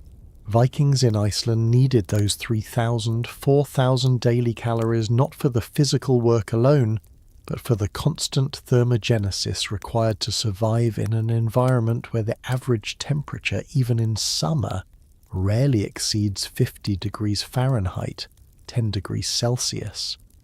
And wind makes it feel far colder. You're wearing multiple layers, but sweat is becoming a problem. The exertion of lifting turf blocks and wielding tools generates heat, causing perspiration that soaks into your wool layers. In a modern synthetic fabric, this might wick away harmlessly, but wool, for all its insulating properties when dry, becomes a liability when wet. It's heavy, it loses much of its insulating value, and it takes hours to dry against your body. You're trapped in a no-win scenario. Work hard enough to stay warm, and you sweat, creating wet layers that will chill you dangerously when you stop. Work slowly to avoid sweating, and you risk hypothermia from insufficient heat generation. The quirky truth is that Vikings developed sophisticated layering strategies to manage this exact problem, using different wool grades for different layers, coarse outer layers that shed moisture, fine inner layers that trapped air for insulation, and strategic ventilation through garment openings that could be adjusted to regulate heat and moisture. But you don't know these techniques, stumbling through trial and error that could easily prove fatal. You open your outer layer to cool down, and immediately the wind penetrates, chilling the sweat against your skin. You close her again, and within minutes you're overheating once more, trapped in a thermal oscillation that's exhausting in itself. Your feet are their own nightmare. The leather shoes that seemed adequate this morning have been soaking up moisture from the damp turf, from your own foot sweat, from the general humidity of Iceland's climate, and they're now conducting cold directly to your feet. The hay insulation has compressed into a soggy mat that provides minimal cushioning and no warmth. You can feel your toes going numb, that distinctive tingling sensation that warns of impending cold injury, and you stamp your feet repeatedly, trying to force blood back into the extremities while not falling off the roof you're supposedly repairing. Someone calls for a break, and you gratefully descend the ladder, heading for the longhouse and the precious fire. But here's another cruel reality. Rewarming isn't the relief you imagine. As blood rushes back into your chilled extremities, the pain is intense, a burning, aching sensation that makes you gasp. This is the hot aches that anyone who's experienced serious cold knows intimately, the price your nervous system extracts for allowing your tissues to cool beyond safe levels. You hold your hands near the fire, not too close because you've been warned that rapid rewarming of frozen tissue can cause more damage and endure the agony of your body's circulatory system rebooting. The household's children don't seem to suffer these problems, or at least not to the same degree. They've been born into this cold, their bodies adapting from infancy to the constant thermal stress. They have better circulation in their extremities, higher baseline metabolic rates, and unconscious behaviours that minimise cold injury. The way they move, how they position their bodies relative to wind when they seek shelter. You're learning these lessons the hard way, through pain and near injury, acquiring in hours a crash course that normally takes a childhood to master. Historians still argue about whether Vikings experienced hypothermia differently than modern people, or if they simply accepted it as inevitable. The sagas mention cold injuries almost casually. Frostbitten noses, frozen toes, the blue-tinged skin of someone who spent too long exposed, suggesting these were common enough to need no dramatic emphasis. The archaeological record shows evidence of cold-related pathologies in Viking Age remains, but determining cause of death from bones alone is challenging. What's clear is that Vikings lived with cold in a way modern heated existence has made foreign to most humans. After warming briefly, you're sent back out. The work isn't finished, and daylight is precious even if it's weak, grey, and seems to provide more psychological benefit than actual warmth. This time you're harvesting kelp from the shore, wading into water so cold it takes your breath away even through the leather shoes that provide minimal protection. The shock of cold water is immediate and overwhelming, your body's gasp reflex triggering involuntarily, and you understand viscerally how easily someone could drown in water that's merely cold, not frozen, simply from the body's panicked response to thermal shock. The kelp harvesting is crucial. Seaweed provides food, fertilizer, and fodder, but it requires working in the intertidal zone where every wave brings new, frigid water swirling around your legs. Within minutes, your feet and calves are completely numb, sensation replaced by a distant aching that you try to ignore while pulling kelp from rocks. Vikings did this regularly, seasonally, accepting the cold water exposure as necessary, but you're discovering that necessity doesn't make it easier, just unavoidable. Your teeth are chattering uncontrollably, your hands shaking too badly to grip the slippery kelp effectively, and you're genuinely concerned about your ability to walk back to shore on legs that feel like frozen stumps. Someone pulls you from the water. You've been in too long, your inexperience showing again, and forces you to run along the beach. The movement generating heat that slowly, agonizingly returns sensation to your lower extremities. The pain is extraordinary, worse than the numbing cold, a comprehensive ache that radiates from your toes through your entire lower body. You're learning that in Viking Iceland, warming up hurts almost as much as freezing, creating a cycle of discomfort that never truly ends, just varies in intensity and location.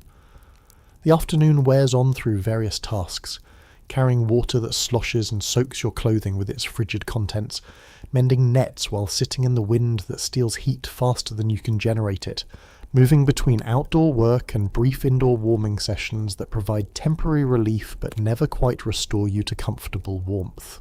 You're exhausted not just from labour but from the constant thermodynamic battle. Your body's resources depleted by the dual demands of work and temperature maintenance. By the time the sun begins its pathetic descent toward the horizon, barely having climbed above it in the first place, you're comprehensively cold in a way that goes beyond mere discomfort. You're shivering uncontrollably, your speech slightly slurred from facial muscles that won't cooperate properly, your thinking foggy in that distinctive way that warns of genuine hypothermia. In modern terms, you'd be at the stage where medical intervention becomes necessary, but in Viking Iceland, this is just Tuesday afternoon, the normal state of existence that everyone manages because the alternative is giving up entirely. The household calls an end to outdoor work as the light fails, and you stumble toward the longhouse, your frozen clothing crackling slightly with ice crystals, your hands too numb to properly work the door latch. Someone helps you inside, pushes you toward the fire, begins the process of warming you safely while mocking your weakness. Because in Viking Iceland, succumbing to cold after just one afternoon of work marks you as soft, unfit, unlikely to survive the real challenges that winter will bring. You huddle by the flames, shaking violently, and realize that you've just experienced a mild day by Viking standards. The true cold, the deep winter freeze, the storms that keep everyone trapped indoors for days, those are still to come, and you've already nearly hypothermiaed yourself in relatively gentle autumn weather. The cold equation of Viking Iceland is brutally simple. Your body burns fuel to generate heat, work generates more heat but requires more fuel, and the environment constantly steals heat faster than you can replace it. The only solution is to keep moving, keep eating, keep the fire burning, and accept that true warmth is a distant memory and a future hope, never a present reality. You're learning to live in the narrow band between freezing and overheating, to recognize the warning signs of cold injury before permanent damage occurs, and to understand why Vikings were so obsessed with fire, shelter, and the precious calories that kept the furnace of human metabolism burning against the endless, patient cold of the North Atlantic. As evening approaches and the household gathers for the main meal, you're thrust into the social minefield that makes Viking Iceland's physical challenges seem almost straightforward by comparison. The seating arrangement for dinner isn't random. It's a carefully choreographed display of hierarchy, honour, and deadly serious social positioning where sitting in the wrong spot could literally get you killed. You hover uncertainly near the door, unsure where you belong in this pecking order, while others file in with the confidence of people who've known their place since childhood. The high seat, the place of honour reserved for the household head, is positioned along the northern wall, elevated slightly and marked by ornately carved posts that probably travelled with the family from Norway generations ago. His wife sits beside him, her own seat nearly as prestigious, because women in Viking Iceland wielded real power over household management, keys jangling at her belt like symbols of domestic authority. On either side of these seats of power, people arrange themselves in descending order of importance. Adult sons and daughters, close relatives, valued workers, and finally, at the fringes near the door where cold air leaks in with every opening, the thralls and least significant household members. You're guided, pushed, really, toward a spot that makes your status painfully clear. Near the door, downwind from the fire's warmth, on a bench so far from the high seat that you can barely see the household head through the smoky gloom. This is where strangers sit, where the unfree labour force huddles, where anyone without clear social standing gets relegated until they prove themselves worthy of better placement. The historical fact is that Vikings obsessed over seating arrangements with an intensity that modern people reserve for social media follower counts. Because your seat literally defined your worth, your honour, and your right to respect within the community. Someone leans over and whispers a warning. Never, under any circumstances, attempt to sit above your station. The sagas are full of stories where men killed each other over seating disputes, where entire blood feuds began because someone claimed a seat their rivals felt they hadn't earned. An Irish visitor once sat in the wrong spot at an Icelandic feast and sparked a confrontation that ended with 3 dead and a decades-long revenge cycle. Seating isn't just about comfort, it's about honour, that nebulous but absolutely crucial concept that governed every social interaction and could be defended with lethal force when challenged. The meal begins to arrive, carried by women and thralls who navigate the crowded benches with practiced ease, and you notice immediately that portions aren't equal. The high seat receives the best cuts of meat, the freshest bread, the largest servings of every dish.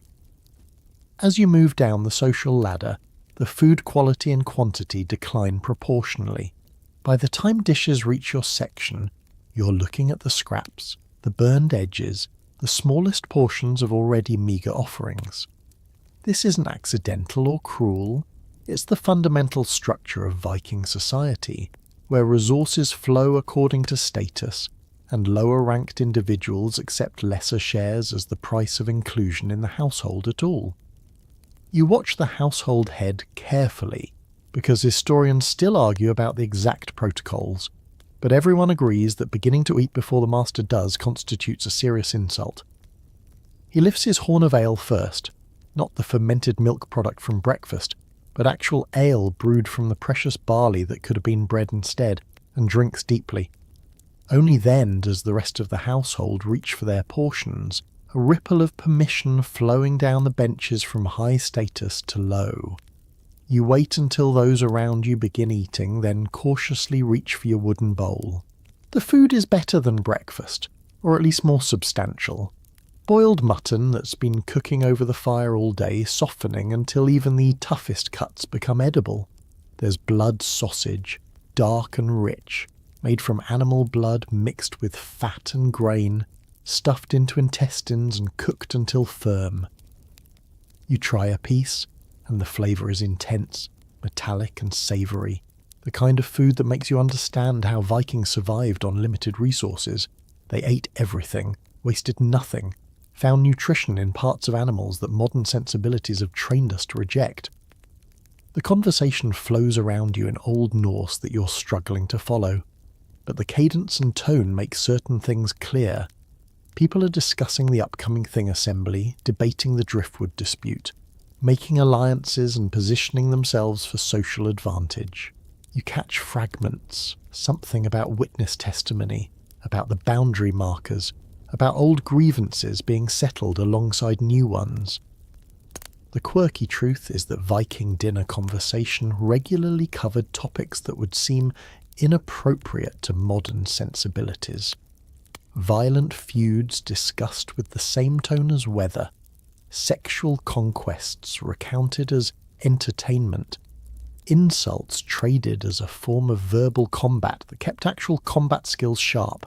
Someone passes around a communal horn of ale, and you're expected to drink and pass it on, a ritual that builds fellowship while also getting everyone progressively drunk. The ale is strong, unfiltered, with grain particles floating in it, and a yeasty taste that's not unpleasant but definitely unfamiliar. You take a measured sip, aware that getting drunk in this environment could be dangerous. Loose lips start feuds, and impaired judgment might lead you to accept challenges you can't fulfill, or make promises you can't keep. But refusing the horn entirely would mark you as antisocial, possibly hostile, so you find the middle path. Drink enough to participate, not enough to lose control. The seating dynamic becomes more complex as the meal progresses. A visiting farmer arrives, apparently expected, though no one mentioned it to you, and immediately people shuffle to accommodate him at a position that reflects his status. This triggers a cascade of repositioning. everyone moving up or down slightly to maintain proper hierarchy. You're pushed even further toward the door, your seat now practically in the draft, and you understand that your position isn't fixed but fluid, responsive to every change in the household's social composition. Being at the bottom means being constantly displaced, always making room for others, never secure in even your lowly spot. The household head begins telling a story, not a casual anecdote, but a formal saga recitation, and everyone falls silent to listen. His voice carries the rhythmic, alliterative patterns of skaldic verse, recounting deeds of ancestors who fought in Norway, who claimed this land, who established the family's honour through violence, cunning and survival. You're witnessing the oral tradition that preserved Icelandic history before writing became common, and it's simultaneously impressive, the memorization, the performance skill, and disturbing, because the story glorifies feuds, celebrates vengeance, and reinforces the cultural values that make this society so dangerous for the uninitiated. The tale involves a great-grandfather who killed 3 men in a dispute over grazing rights, then successfully argued his case at the Old Thing, walking away not just acquitted, but enriched by compensation from the victims' families for having to endure the inconvenience of trial. The household nods approvingly at key moments, clearly having heard this story countless times, but still finding affirmation in its message. Honour matters more than life. Clever legal manoeuvring can transform murder into acceptable behaviour, and strength, physical or social, determines justice more reliably than abstract right and wrong. A child interrupts, a serious breach of etiquette, and is immediately hushed with a severity that seems excessive until you understand that disrupting saga recitation is genuinely offensive. The oral tradition depends on uninterrupted performance, on maintaining the rhythmic flow that aids memorization and transmission. The child looks chastened, and you file away another rule.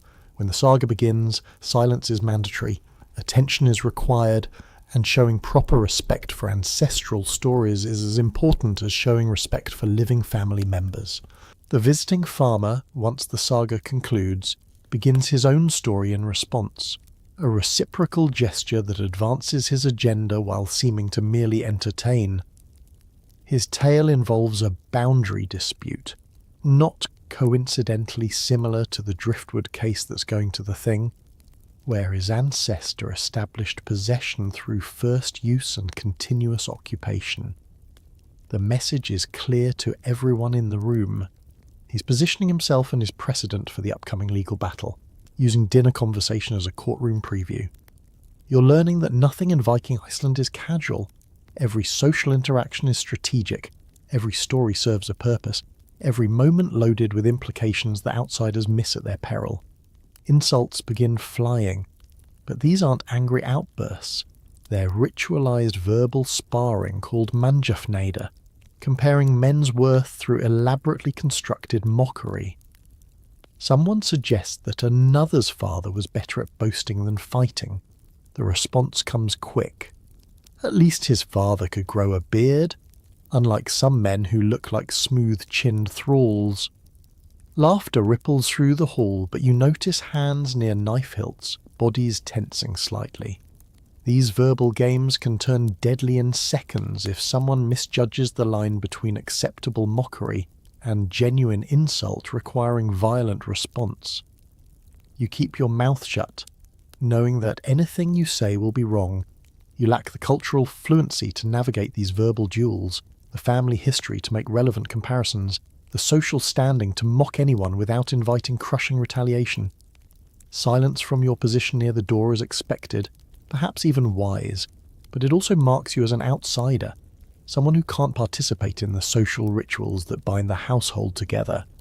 You're simultaneously present and excluded, fed but not included, sheltered but not belonging.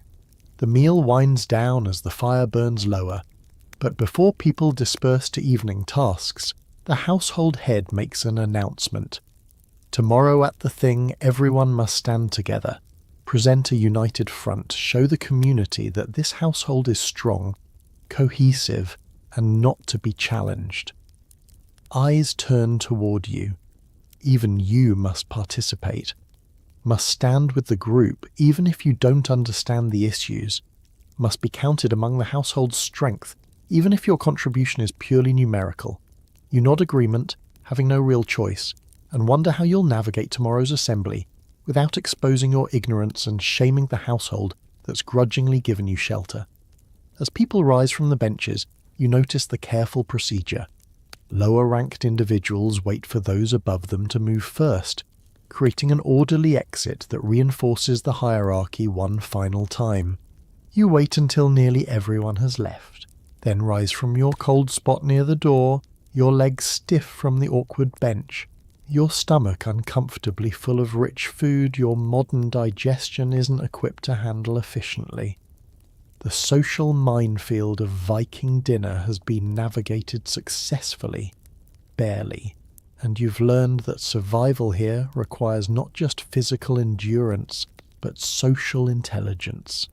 The ability to read unspoken rules, to position yourself correctly, to participate in rituals whose meanings you can only guess at. Tomorrow brings a thing assembly where these skills will be tested publicly, where your incompetence might have consequences beyond personal discomfort. But tonight, you've survived another meal, held your tongue when necessary, and avoided starting any feuds that would require your death to settle. In Viking Iceland, that counts as a successful evening. The evening's supposed leisure time reveals aspects of Viking Iceland that modern sensibilities find even more disturbing than the physical hardships. You're sitting near the fire, trying to warm yourself after dinner, when you notice the household's dynamics with fresh horror. The thralls moving through their tasks with the resigned efficiency of people who own nothing, not even themselves, and a conversation nearby about infant exposure that's discussed with the same casual tone as tomorrow's weather. The settlement's dark secrets aren't hidden because they are not considered shameful. They're simply the brutal arithmetic of survival in a land that offers no gentle options. The thralls, slaves, though the term sounds almost too harsh for the complex reality, are everywhere once you start noticing them. That woman carrying water, the man mucking out the byre before dawn, the child who showed you up at hay raking, many of them are unfree, their labour owned by the household, their lives circumscribed by bonds both legal and social. The historical fact is that Viking Age Iceland ran on slave labour, with perhaps 10 to 20% of the population living in bondage, captured in raids on Ireland and Scotland, or born into thraldom from enslaved parents. These aren't the distant, abstract slaves of history books, but real people moving through the longhouse, sleeping in the coldest corners, eating the worst food, wearing the most threadbare clothing. You watch a thrall woman nursing an infant, her own child, you assume, until someone casually mentions that the baby will be taken and exposed if it shows any weakness, or if the household decides they can't afford another mouth to feed. Infant exposure, the practice of leaving unwanted babies outside to die from exposure, was legal in Iceland until Christianity banned it, though historians still argue about how commonly it was actually practiced versus threatened. The sagas mention it matter-of-factly. The child was exposed, with no more emotional weight than the sheep were sheared. Your modern horror at this practice is met with blank incomprehension. What else would you do with a deformed child or a female infant when you needed sons, or a thrall's baby that would consume resources for years before providing value? The decision about which children live and which are exposed typically falls to the father, who examines newborns shortly after birth. A strong, healthy boy would be sprinkled with water and named, signalling acceptance into the family. A sickly infant, a girl born when daughters are already numerous, or any child with visible defects might be rejected, left outside on a hillside or in a designated exposure area where the cold would take them within hours. The quirky, horrible truth is that this wasn't considered murder in the legal sense. The child hadn't been formally accepted into the community, and therefore removing it was more like discarding potential than ending actual life, at least according to Viking Age logic that prioritised group survival over individual existence. You notice the thrall's children playing in the corner, and someone explains the brutal calculus. These children might be sold when old enough to have value, or kept if they seem strong enough to provide more labour than they consume, or simply worked until they break because replacing them is easier than maintaining them. A thrall's child born in the household might earn eventual freedom through exceptional service or the owner's generosity, but more likely they'll inherit their parents' status, passing bondage down through generations like a terrible genetic trait. The woman you've been watching, the one who helped you with the fish oil waterproofing, she's a thrall, captured in Ireland as a teenager, now middle-aged and worn down by decades of service she never chose. The household head's authority over thralls is essentially absolute. He can sell them, beat them, work them to death, or free them at whim, with minimal legal consequence as long as he doesn't damage another man's property. Because that's what thralls are. Property valued somewhere between livestock and tools, their lives measured in economic utility rather than inherent worth. Historians still argue about whether Viking Age slavery was better than later systems. Thralls could earn freedom, owned small personal property, occasionally married free people. But these minor mercies don't change the fundamental reality of human beings owned, used, and discarded according to their owners' needs and whims. You're handed a cup of ale and realise it was poured by a thrall whose name you don't know, who exists in your presence but not really as a person you've considered. The complicity hits you. You're benefiting from this system, eating food they prepared, sleeping in warmth they maintain, existing in a social structure built on their labour without consent. Your modern moral framework recoils, but you're also aware that your personal refusal to participate would change nothing, might even get you classified as problematic, potentially enslaved yourself if you're not careful about maintaining the free status that's your only protection. The conversation around the fire turns to the next raiding season. Iceland's poor resources mean many young men seek wealth abroad, and the distinction between trading voyage and slave-taking raid is often minimal.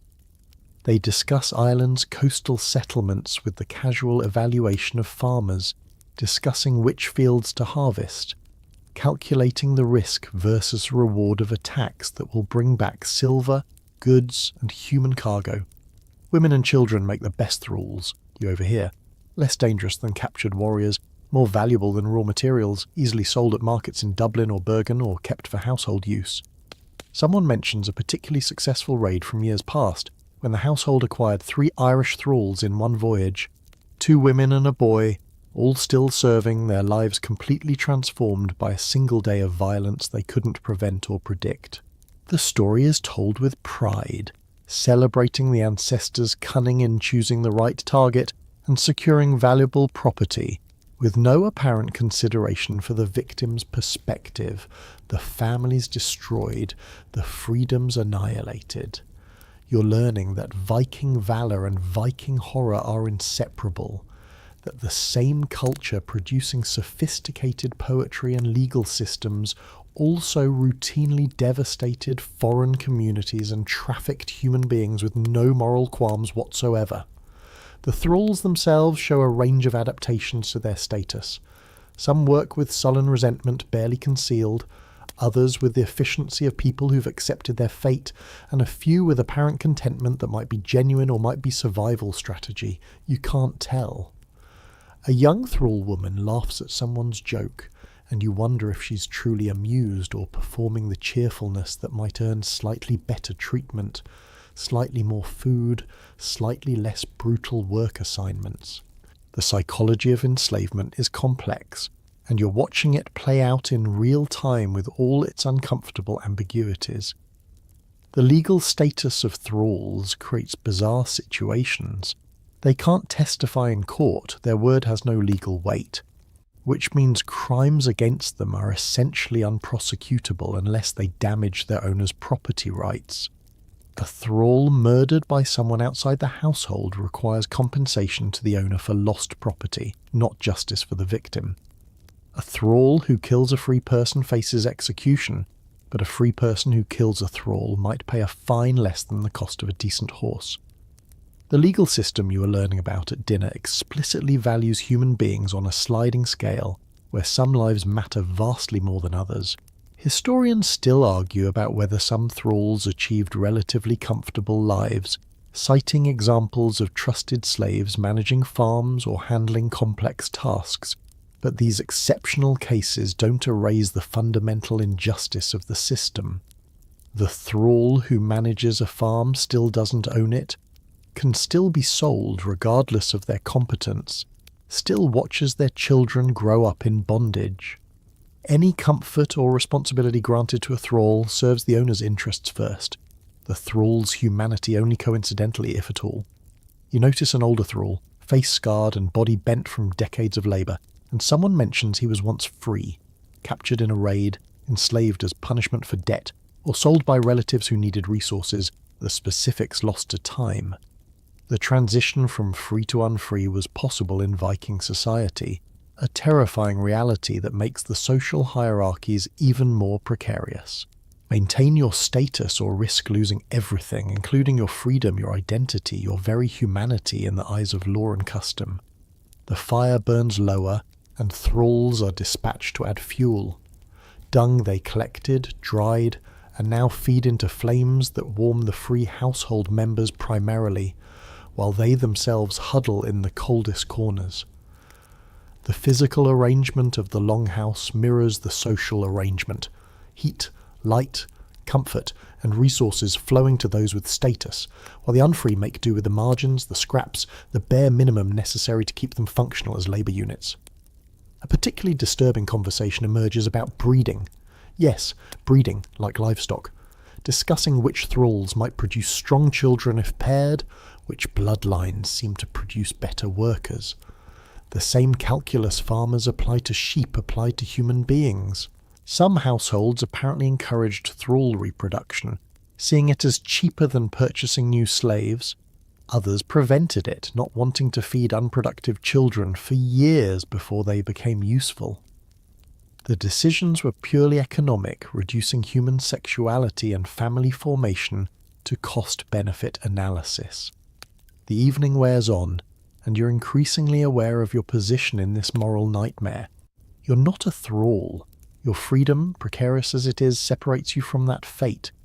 But you're also not powerful enough to change anything, complicit through your dependence on the household's hospitality.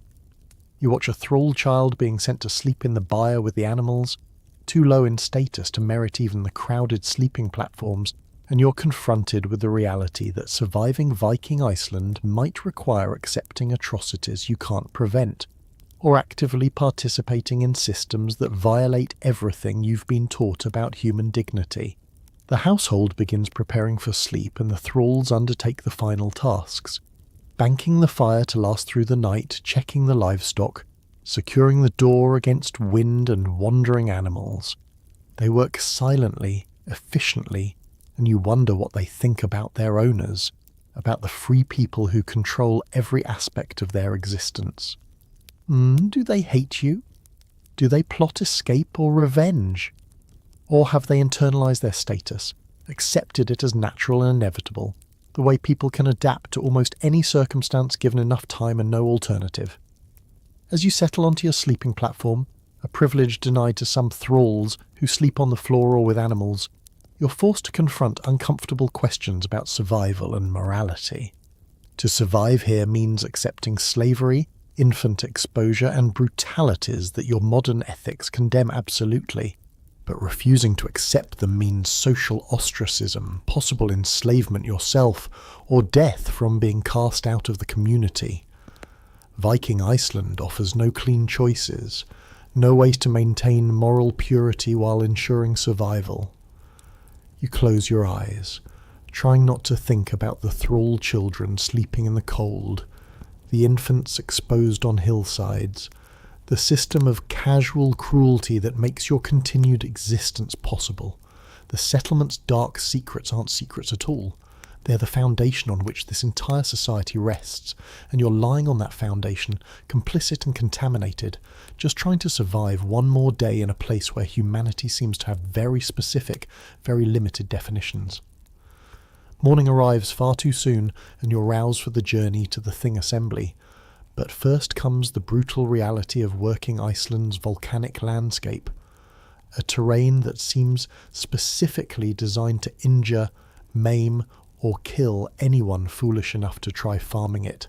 Before you can attend any legal proceedings, there are fields to tend, and you're about to discover that Icelandic soil isn't really soil at all, but a thin layer of organic matter, barely covering an apocalyptic foundation of volcanic rock, lava fields, and geological hostility that makes agriculture less a profession and more an act of defiant optimism.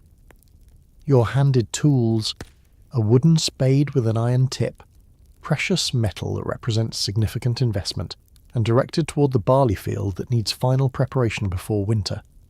The moment you drive the spade into the ground, you understand the problem. 6 inches down, you hit rock.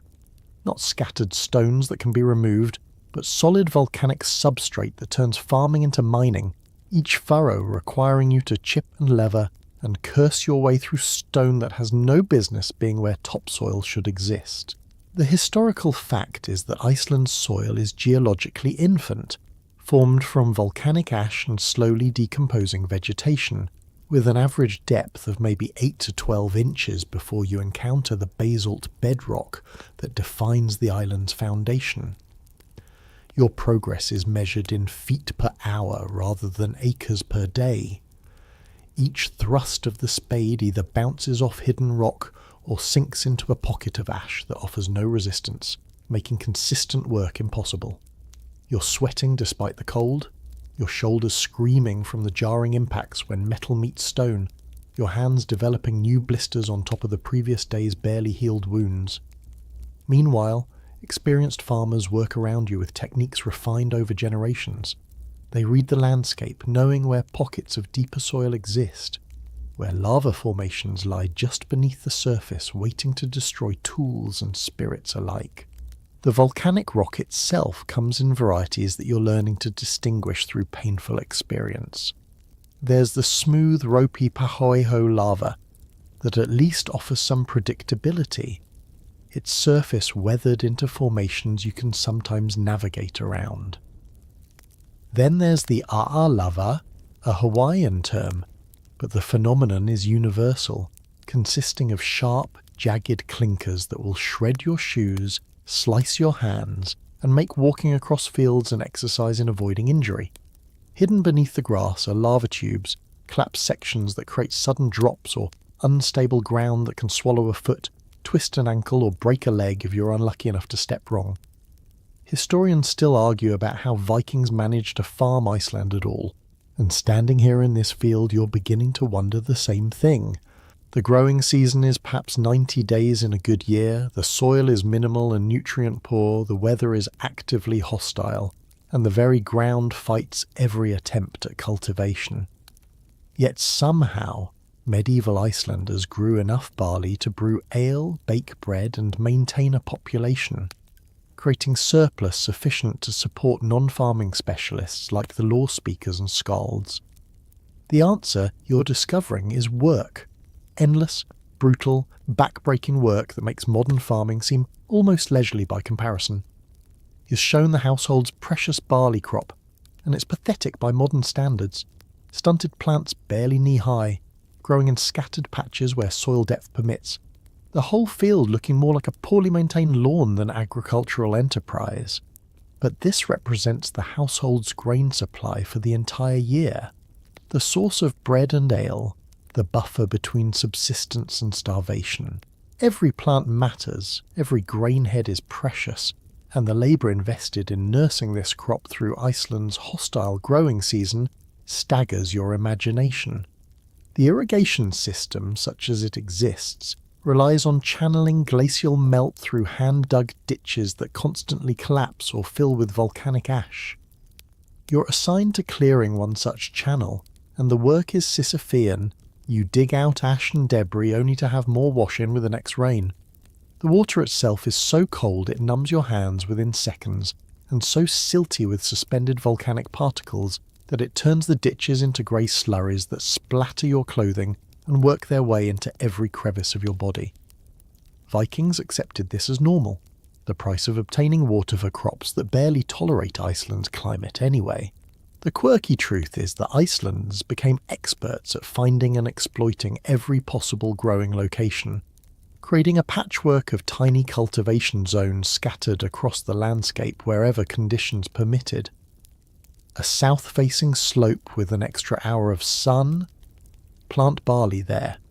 A spot where geothermal heat warms the soil slightly. Claim it and guard it jealously. A depression where organic matter accumulated to unusual depth. Make it a garden patch and defend your ownership through legal and physical means if necessary. Viking Age. Iceland had no large contiguous fields, but instead thousands of tiny plots, each representing hours of labour to create and maintain. You're working near what appears to be solid ground when someone shouts a warning. You've wandered close to a kettle hole, a depression created when buried ice from the last glaciation finally melted, leaving an unstable area that looks safe but can collapse without warning. These geological traps dot the landscape, invisible to untrained eyes, waiting to injure the unwary. You step back carefully, newly aware that the very ground is treacherous, that walking across seemingly solid terrain requires constant vigilance and knowledge, accumulated through generations of trial, error, and occasional tragic failure. The lava fields beyond the cultivated areas stretch toward the horizon, vast expanses of tortured rock where nothing grows except hardy mosses that create a deceptively soft-looking surface. You're warned never to walk on this moss. It's fragile, and beneath it lie sharp lava formations that will tear your feet to shreds if you break through. Some lava fields are centuries old, weathered enough to support minimal vegetation. Others are recent enough that the rock is still raw, black and utterly sterile, monuments to Iceland's ongoing geological violence. Historians still argue about how many eruptions occurred during the Viking Age, but the consensus is that medieval Icelanders witnessed multiple major events, watching their adopted homeland literally reshape itself through volcanic fury. You notice strange mounds in the distance, pseudo-craters formed when lava flowed over wetlands, causing steam explosions that created crater-like formations without actual volcanic vents. These dot the landscape like scars from some giant's acne, each one a reminder that Iceland was and is a work in progress, a land still being formed by forces that dwarf human concerns. Vikings built around these geological oddities, incorporating them into their mental maps and mythology, turning dangerous landscape features into landmarks and sometimes sacred sites. The wind picks up and suddenly you're in a sandstorm. Not sand as you know it, but volcanic ash so fine it penetrates your clothing, works its way into your eyes and mouth, and turns the air into an abrasive haze that makes breathing difficult and visions nearly impossible. These ash storms occur regularly when wind crosses the volcanic deserts inland, picking up particles and flinging them across the island with enough force to strip paint from modern vehicles. Vikings endured these storms with no protection except turning their backs and waiting for the wind to shift, accepting temporary blindness and respiratory distress as just another hazard of Icelandic existence.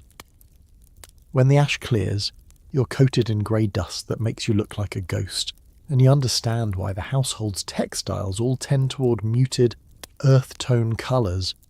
Bright dyes would be pointless when volcanic ash constantly recolours everything to shades of grey and black. You try to brush off the ash, but it's mixed with the fish oil in your clothing, creating a paste that spreads rather than removes. And you resign yourself to carrying this layer of volcanic grime until the next rare bathing opportunity. The morning's agricultural work reveals the desperate measures Vikings employed to make farming viable. They built low stone walls to protect plants from wind, creating microclimates that might add a few degrees of warmth or reduce desiccation enough to matter. They composted everything organic, including human waste, seaweed and animal remains, desperately trying to build soil depth that nature refused to provide. They rotated tiny plots between barley and hay, letting some fields lie fallow in hopes they'd recover enough nutrients for the next planting. Every technique was marginal, offering small improvements in a fundamentally hostile environment. But collectively, these margins spell the difference between survival and starvation.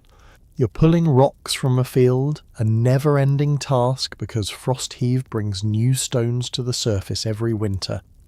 When you uncover something interesting, a small carved stone, possibly a property marker or ritual object, lost decades or centuries ago and now emerging from the volcanic soil. These archaeological moments happen regularly in Iceland, where the thin soil and constant erosion expose artifacts with casual frequency. You're told to toss it on the rock pile. Whatever historical significance it might have is irrelevant compared to the need to clear the field for planting. Vikings weren't sentimental about their own past, focused entirely on the immediate challenges of the present. The household's hay meadows are another revelation in agricultural desperation. These aren't planted, but rather wild grasslands managed through careful grazing and occasional burning, encouraging the right species while suppressing less useful plants.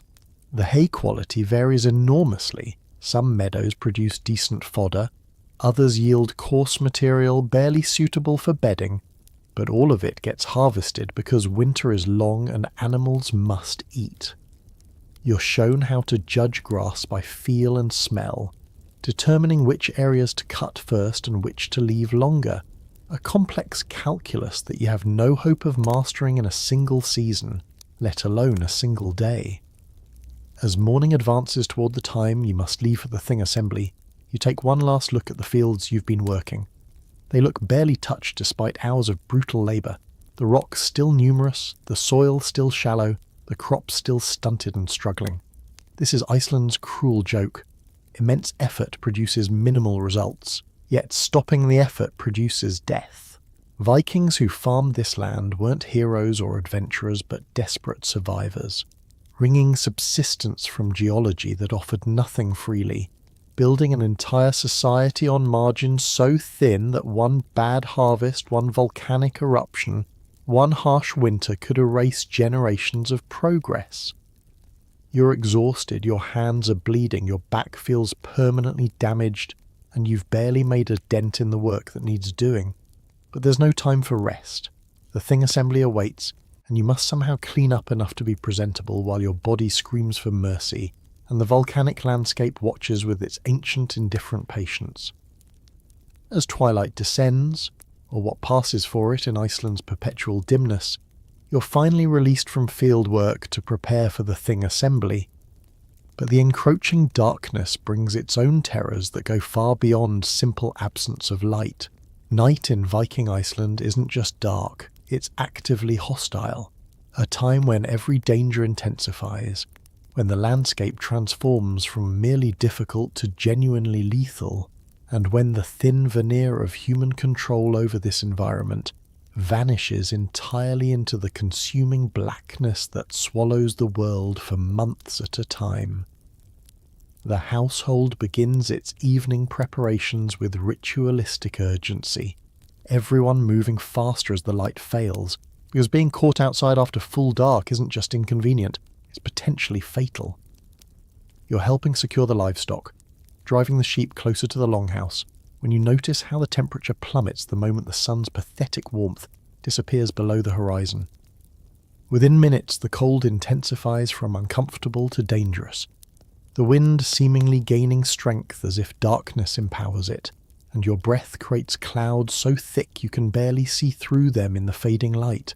The historical fact is that Iceland's winter darkness is profound in ways that temperate regions never experience.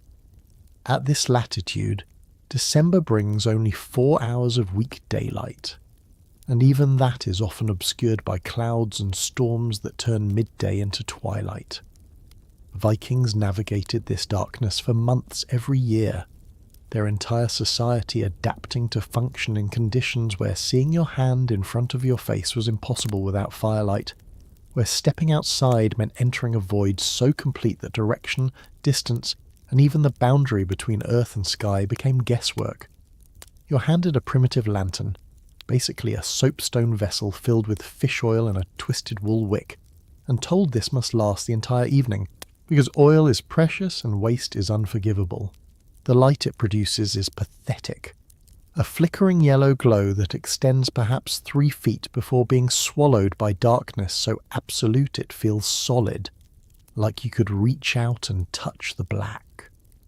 Modern people talk about darkness metaphorically. Vikings experienced it as a physical presence, an entity that pressed against firelight boundaries and waited patiently for flames to fail.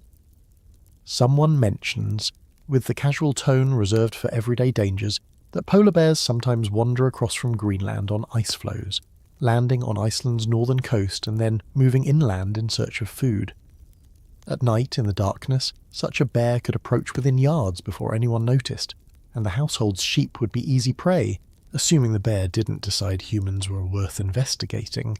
Historians still argue about how frequently polar bears reached Iceland during the medieval period, but enough accounts exist in the sagas to suggest it was regular enough to warrant concern, another predator added to the list of nighttime threats. The quirky and terrifying truth is that Vikings believed nighttime belonged to other things, not just animals, but supernatural entities that the darkness made more powerful.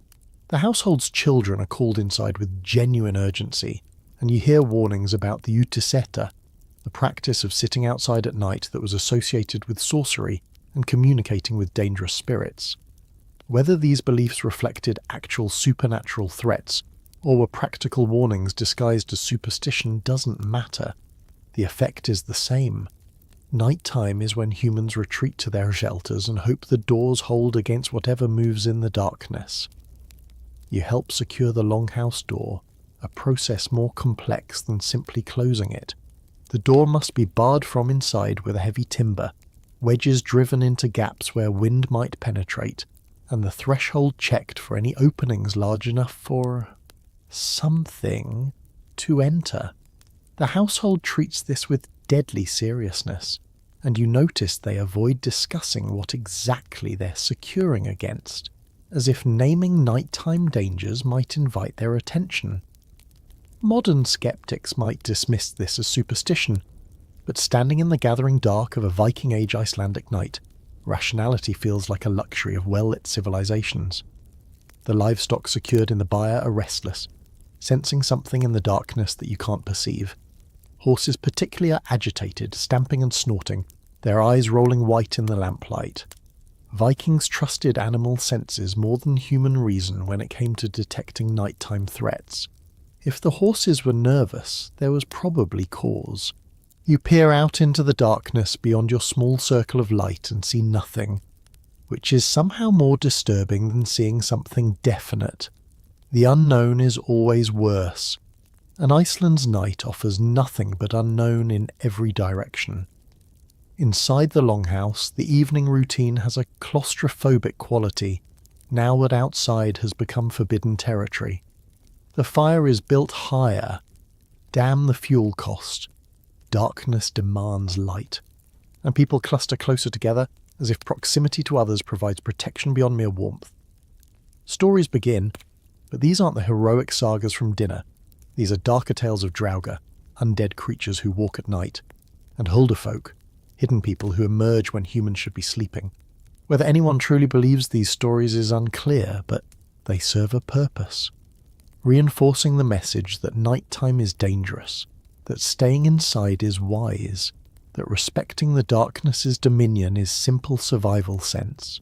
The wind outside intensifies, and you hear it howling around the longhouse with a sound that's almost vocal, almost like voices or screaming or something that might be either or neither. Vikings heard these sounds every winter night and wove them into their mythology. The wild hunt, supernatural riders chasing souls through the storm, or the ghosts of those who died badly, unable to rest, wandering the darkness in perpetual agony. Modern meteorology explains these sounds as simple wind effects, air moving around structures and through landscape features, creating acoustic phenomena that mimic voices. But explanation doesn't make the sounds less unsettling, especially when you're huddled in a turf house with only fire between you and the consuming night. Someone tells a story about a neighbouring farm where a man ignored the darkness rules, going outside on a winter night to check on livestock.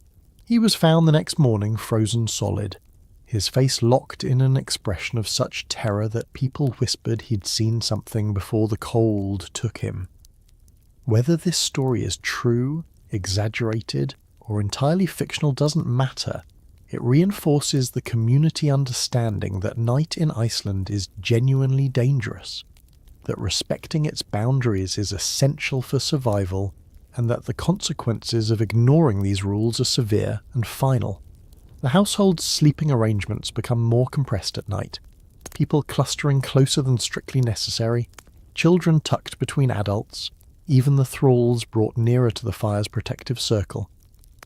This isn't just about warmth, though the temperature outside has dropped to genuinely life-threatening levels, but about something more primal, the human instinct to gather together when darkness brings threats that individual courage cannot confront. You find yourself pressed against strangers, sharing body heat and perhaps sharing something more fundamental, the acknowledgement that humans are small, vulnerable, and that night in this place belongs to forces that don't recognize human dominance. The fire becomes the center of existence, a small sphere of light and warmth against the overwhelming darkness and cold pressing from all directions. You watch the flames with the intensity of someone whose life depends on them, which here it does. If the fire dies, the longhouse becomes a tomb, cold infiltrating within hours, the darkness creeping in to claim the space that firelight barely holds. Vikings assigned fire-watching duty throughout the night, rotating responsibility for keeping the flames alive, feeding fuel when needed, ensuring that the light never fails because failure means death comes creeping in on frozen feet. Historians still argue about the psychological effects of spending months in near darkness, the seasonal affective disorder that must have plagued Viking Age Icelanders, the depression and despair that long winter nights must have induced. You're experiencing just one evening of this darkness, and already you can feel it pressing on your psyche, the absence of light creating a void that seems to extend beyond the physical into something emotional, spiritual, a darkness of the soul that matches the darkness of the world. How Vikings endured 4 or 5 months of this annually, without modern understanding of mental health or treatment, is simultaneously impressive and tragic. The household's evening activities are constrained by the darkness and a need to conserve lamp oil. There's some textile work by firelight, spinning, the simplest weaving, but detailed tasks are impossible in the flickering illumination that creates more shadows than visibility. Mostly people just sit telling stories, maintaining the fire, waiting for sleep to claim them and morning to return them to a world where humans can at least see their enemies and challenges. The boredom must have been crushing.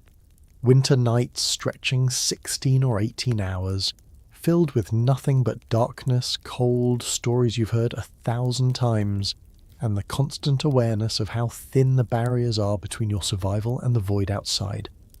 Someone starts crying, a child, overwhelmed by the darkness, the confinement, the oppressive awareness of the night beyond the walls. The sound is quickly hushed, not harshly but urgently, because loud noises at night are unwise. What might hear them? What might respond? Better to endure in silence, to teach even children that night demands quiet respect, that attracting attention when darkness rules is foolish beyond measure. The child's sobs subside into quiet whimpering, and you feel the collective relief. Another potential danger avoided, another night navigating the unspoken rules that keep the household safe. You try to sleep, but the darkness beyond the fire's small circle feels present, alive, watching. Every sound outside, wind, an animal, shifting ice or something else, triggers alertness, your body refusing to fully relax in an environment that screams danger to every evolutionary instinct humans possess. Vikings learned to sleep through this, to trust the door and the fire and the presence of others, but you're new to this terror, and sleep feels like vulnerability, like dropping your guard when predators, natural or supernatural, real or imagined, prowl the darkness beyond the fragile boundaries of firelight and turf walls.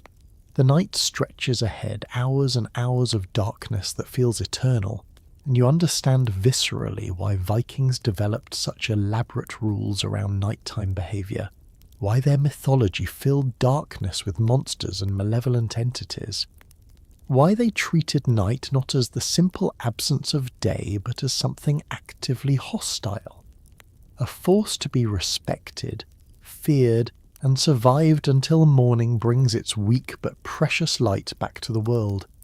You close your eyes, trying to rest, but the darkness presses against your eyelids, and somewhere outside something moves through the night, wind, animal, or the restless dead, and you're left wondering if you'll survive until dawn to face the Thing Assembly and all its social dangers, assuming the night itself doesn't claim you first. Dawn finally arrives, a grudging grey lightening of the darkness rather than anything resembling sunrise, and the household emerges from the longhouse like survivors of a siege, which in many ways they are. Today is the Thing Assembly, and you're about to discover that Viking entertainment and supernatural beliefs are inseparable from the genuine terror that permeates every aspect of life in this isolated, harsh land. But first, there are morning preparations that reveal how deeply superstition and practicality intertwine in Viking culture, where every action might ward off evil or invite disaster, and nobody is quite sure which is which. Before leaving for the assembly, the household performs small rituals that blur the line between religion and survival strategy. Someone sprinkles water, the same water you'll drink later, in a pattern around the door, murmuring words that might be Christian prayer or older invocations. Nobody seems entirely certain. Iceland is in its religious transition period. Christianity officially adopted, but the old ways still lingering in practice, creating a hybrid belief system where you might pray to the Christian God while still leaving offerings for the landvættir, the land spirits who supposedly control local fortunes. Historians still argue about how sincere this religious mixing was versus simple hedging of supernatural bets, but standing here watching someone bless the threshold while wearing a Thor's hammer and a cross, you understand that Vikings weren't taking chances. If multiple gods might help, why not honour them all? The journey to the Thing assembly site covers several miles across terrain designed to kill the careless, and you travel in a group because going alone invites disaster, natural and otherwise. You notice people avoiding certain rocks, taking deliberate detours around formations that look identical to dozens of others. And when you ask why, you're told those are alpha dwellings, elf homes that must not be disturbed. The quirky truth is that many Icelanders still believe in hidden people today, and in Viking times this belief was essentially universal. Whether the elves were real or metaphorical warnings about dangerous landscape features doesn't matter. The result is the same. You walk carefully, respectfully, avoiding actions that might anger beings whose existence is uncertain, but whose revenge is described in vivid, terrifying detail. You pass a place where the land simply stops, a cliff edge dropping hundreds of feet to rocks and ocean below, and someone mentions casually that a woman jumped here last winter, driven mad by the darkness, the isolation, or possibly by elves who lured her to destruction. The story is told without judgment, just acceptance that such things happen, that Iceland's landscape and spiritual ecology includes spaces where humans shouldn't go, times when they shouldn't travel, and moments when the barriers between worlds thin enough that crossing over becomes possible, usually fatal. Modern psychology might diagnose seasonal affective disorder or psychotic breaks, but Vikings understood these tragedies through their own framework of supernatural interference and human vulnerability to forces beyond comprehension. The Thing assembly site emerges from the landscape, not a building but a natural amphitheatre of sorts, where rocky outcroppings provide seating and a flat area serves as the speaking ground. People are already gathering, and you notice immediately that this is theatre as much as legal proceeding, with families displaying their strength through numbers, their wealth through clothing and weapons, their status through positioning within the crowd. The historical fact is that thing assemblies served multiple purposes. Legal courts, yes, but also social gatherings, marriage markets, trading fairs, and entertainment venues where Vikings who spent months in isolated farmsteads could reconnect with the broader community and remember they were part of something larger than individual survival. The entertainment begins even before the formal proceedings. Wrestling matches between young men proving their strength, horse fights that draw betting and passionate partisan support, and storytelling competitions where skalds demonstrate their craft. You watch two horses being driven against each other, stallions maddened by the scent of mares and the prodding of their handlers, biting and kicking in a spectacle that's simultaneously impressive and disturbing. The horses sometimes die from these fights, and occasionally the human spectators do too, when arguments over outcomes escalate to violence. This passes for fun in Viking Iceland, where entertainment, like everything else, carries genuine risk of injury or death. A skald takes the speaking stone, literally a prominent rock that serves as the speaker's platform, and begins a poem about last summer's successful raid on Irish monasteries. The verses glorify violence in language so beautiful it's almost obscene, describing burning buildings and fleeing monks with the same aesthetic appreciation modern poets might reserve for sunsets or romance. The crowd responds with appreciation, some people literally pounding their shields in approval, because this skald has captured the Viking ideal. Violence as art form, destruction as achievement, the suffering of others transformed through poetry into entertainment for those who inflicted it. Historians still argue about how much Vikings actually enjoyed violence versus performing enjoyment because their culture demanded it. But watching the crowd's reaction to tales of slaughter, you realise the distinction might be meaningless. Whether the enjoyment is authentic or performed, the result is a society that celebrates brutality, that finds entertainment in recounting how they devastated foreign communities, that bonds over shared appreciation of their ancestors' capacity for inflicting harm. You force yourself to nod along, to show appropriate appreciation, because failing to enjoy the skald's performance would mark you as weak, possibly disloyal, certainly strange. The supernatural intrudes even into daylight entertainment when someone begins a ghost story. A man who died unavenged and now walks as a draugr, crushing livestock and terrifying his former household until they exhumed and burned his body. The story is told with the same matter-of-fact tone as the legal proceedings that follow, as if undead corpses animated by rage are simply another category of problem requiring practical solutions.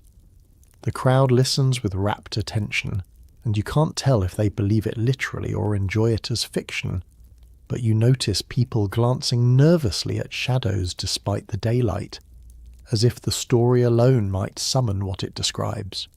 The formal legal proceedings begin, and the driftwood dispute unfolds with all the drama of a theatrical performance.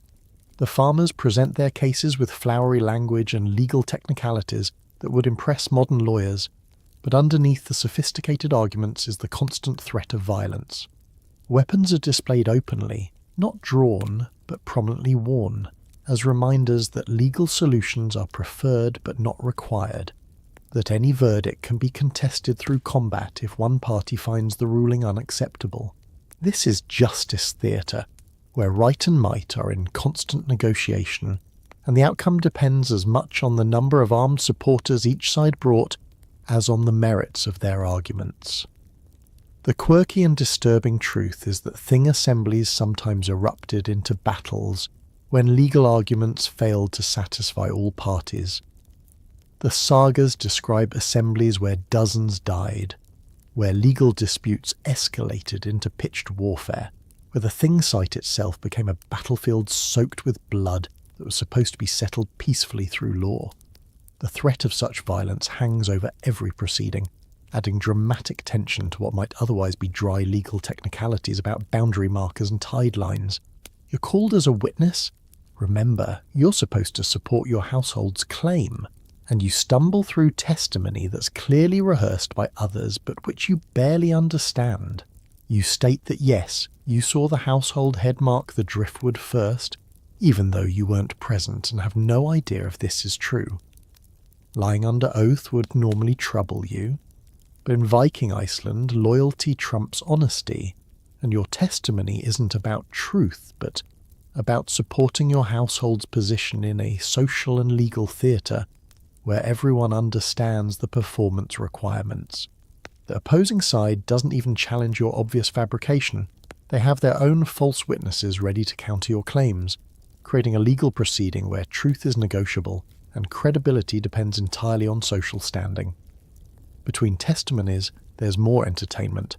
A comedian of sorts, though his humour is dark, often cruel, mocking physical deformities and social failures in ways that make you uncomfortable but which draw roaring laughter from the crowd.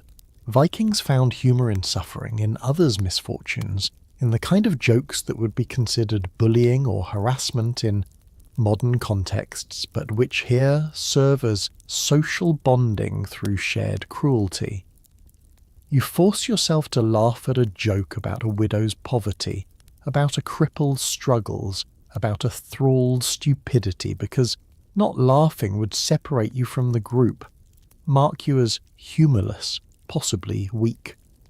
The assembly continues through the day, legal cases alternating with entertainment, supernatural stories mixed with practical discussions of grazing rights and inheritance disputes.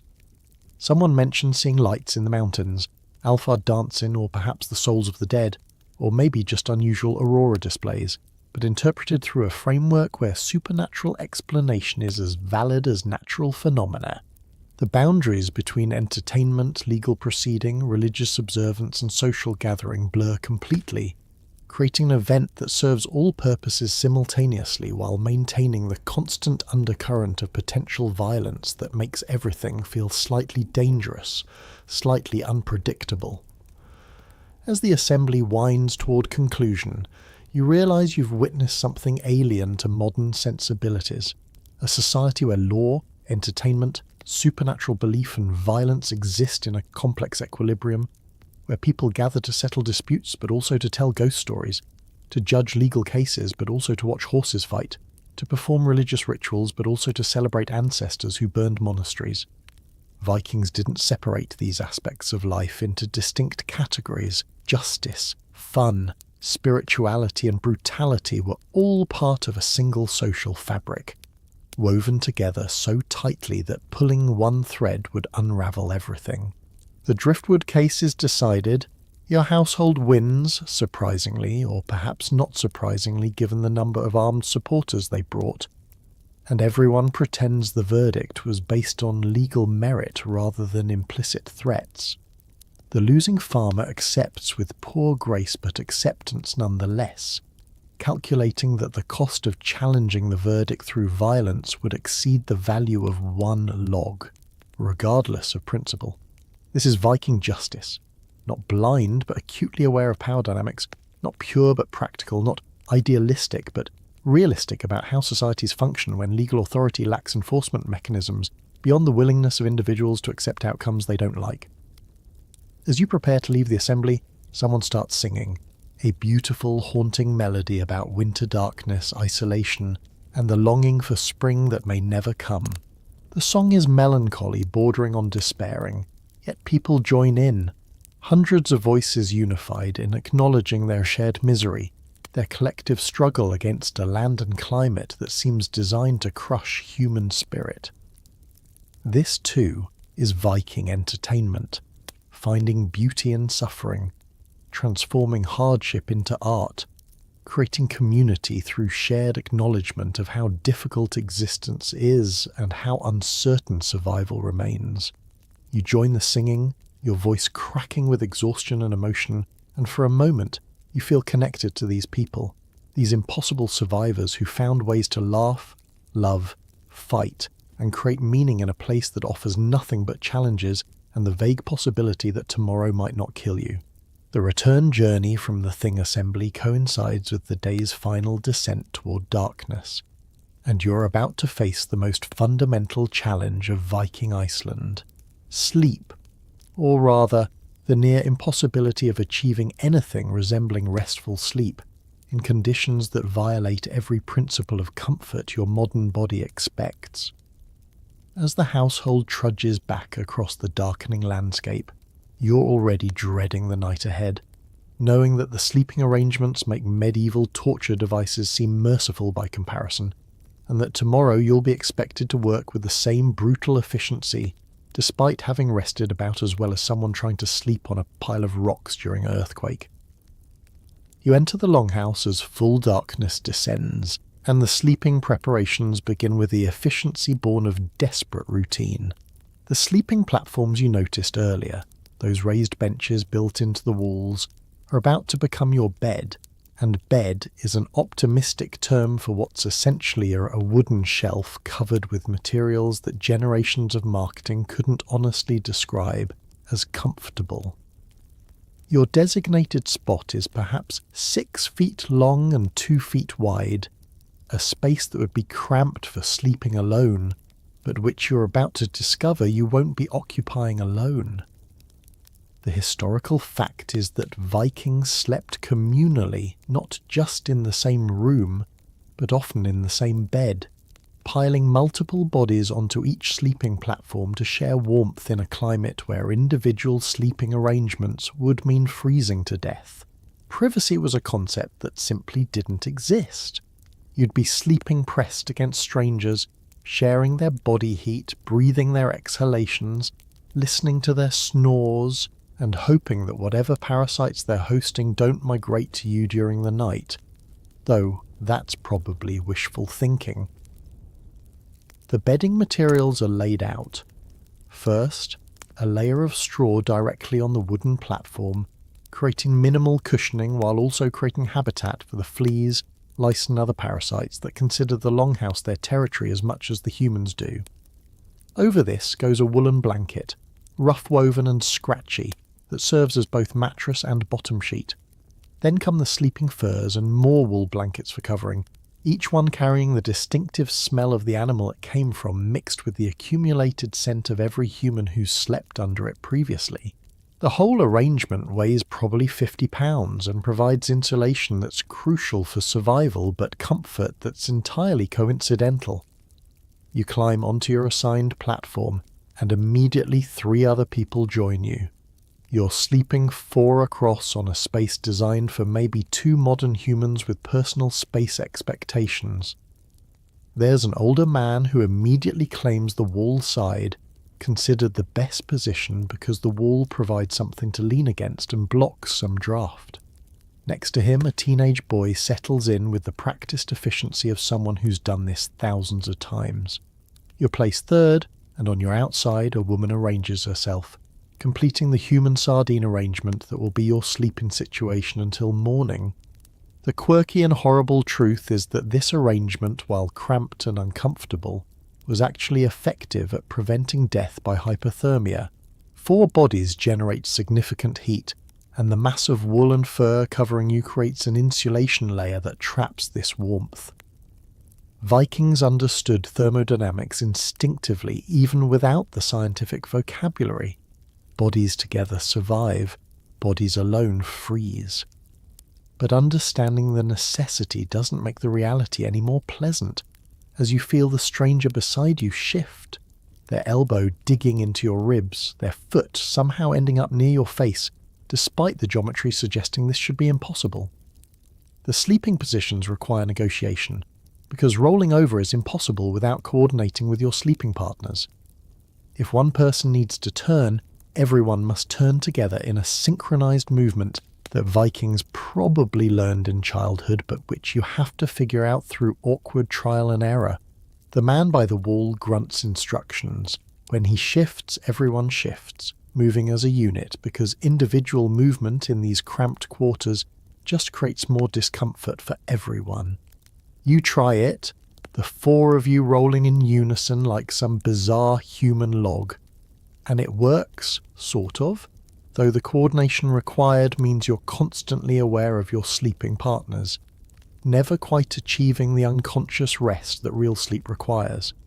The platform itself is unforgiving, the wooden surface barely padded by the thin layer of straw and wool, creating pressure points wherever your body contacts it. Your hip starts aching almost immediately, then your shoulder, then your knee, a rotating chorus of discomfort that makes finding any position tolerable for more than a few minutes impossible. Historians still argue about whether Vikings simply had higher pain tolerance, or if they were as miserable as you're currently feeling but just accepted it as the unchangeable reality of existence. Either way, you're discovering that sleeping on a Viking-age bed platform is less like resting and more like enduring a night-long session of mild physical torture. The sounds are overwhelming. Not just the household's various sleepers snoring, coughing and making other nocturnal noises, but the animals in the byre just a few yards away, contributing their own symphony of grunts, bleats and mysterious thumps that keep you startling awake just as sleep begins to claim you. The sheep seem particularly active, their bells jingling as they shift position, and you wonder if they sleep any better than the humans, or if this whole household, human and animal alike, spends nights in collective exhausted wakefulness, waiting for dawn to justify giving up on sleep entirely. The woman sleeping on your outside edge begins snoring almost immediately, a rattling, gasping sound that suggests respiratory issues that won't be diagnosed or treated because Viking-age Iceland has no medical care beyond folk remedies and hope. Her snoring triggers the boy to shift uncomfortably, which forces you to move, which disturbs the man by the wall, who grunts in annoyance and punches the platform in frustration, which somehow is interpreted as a signal for everyone to roll over in unison again.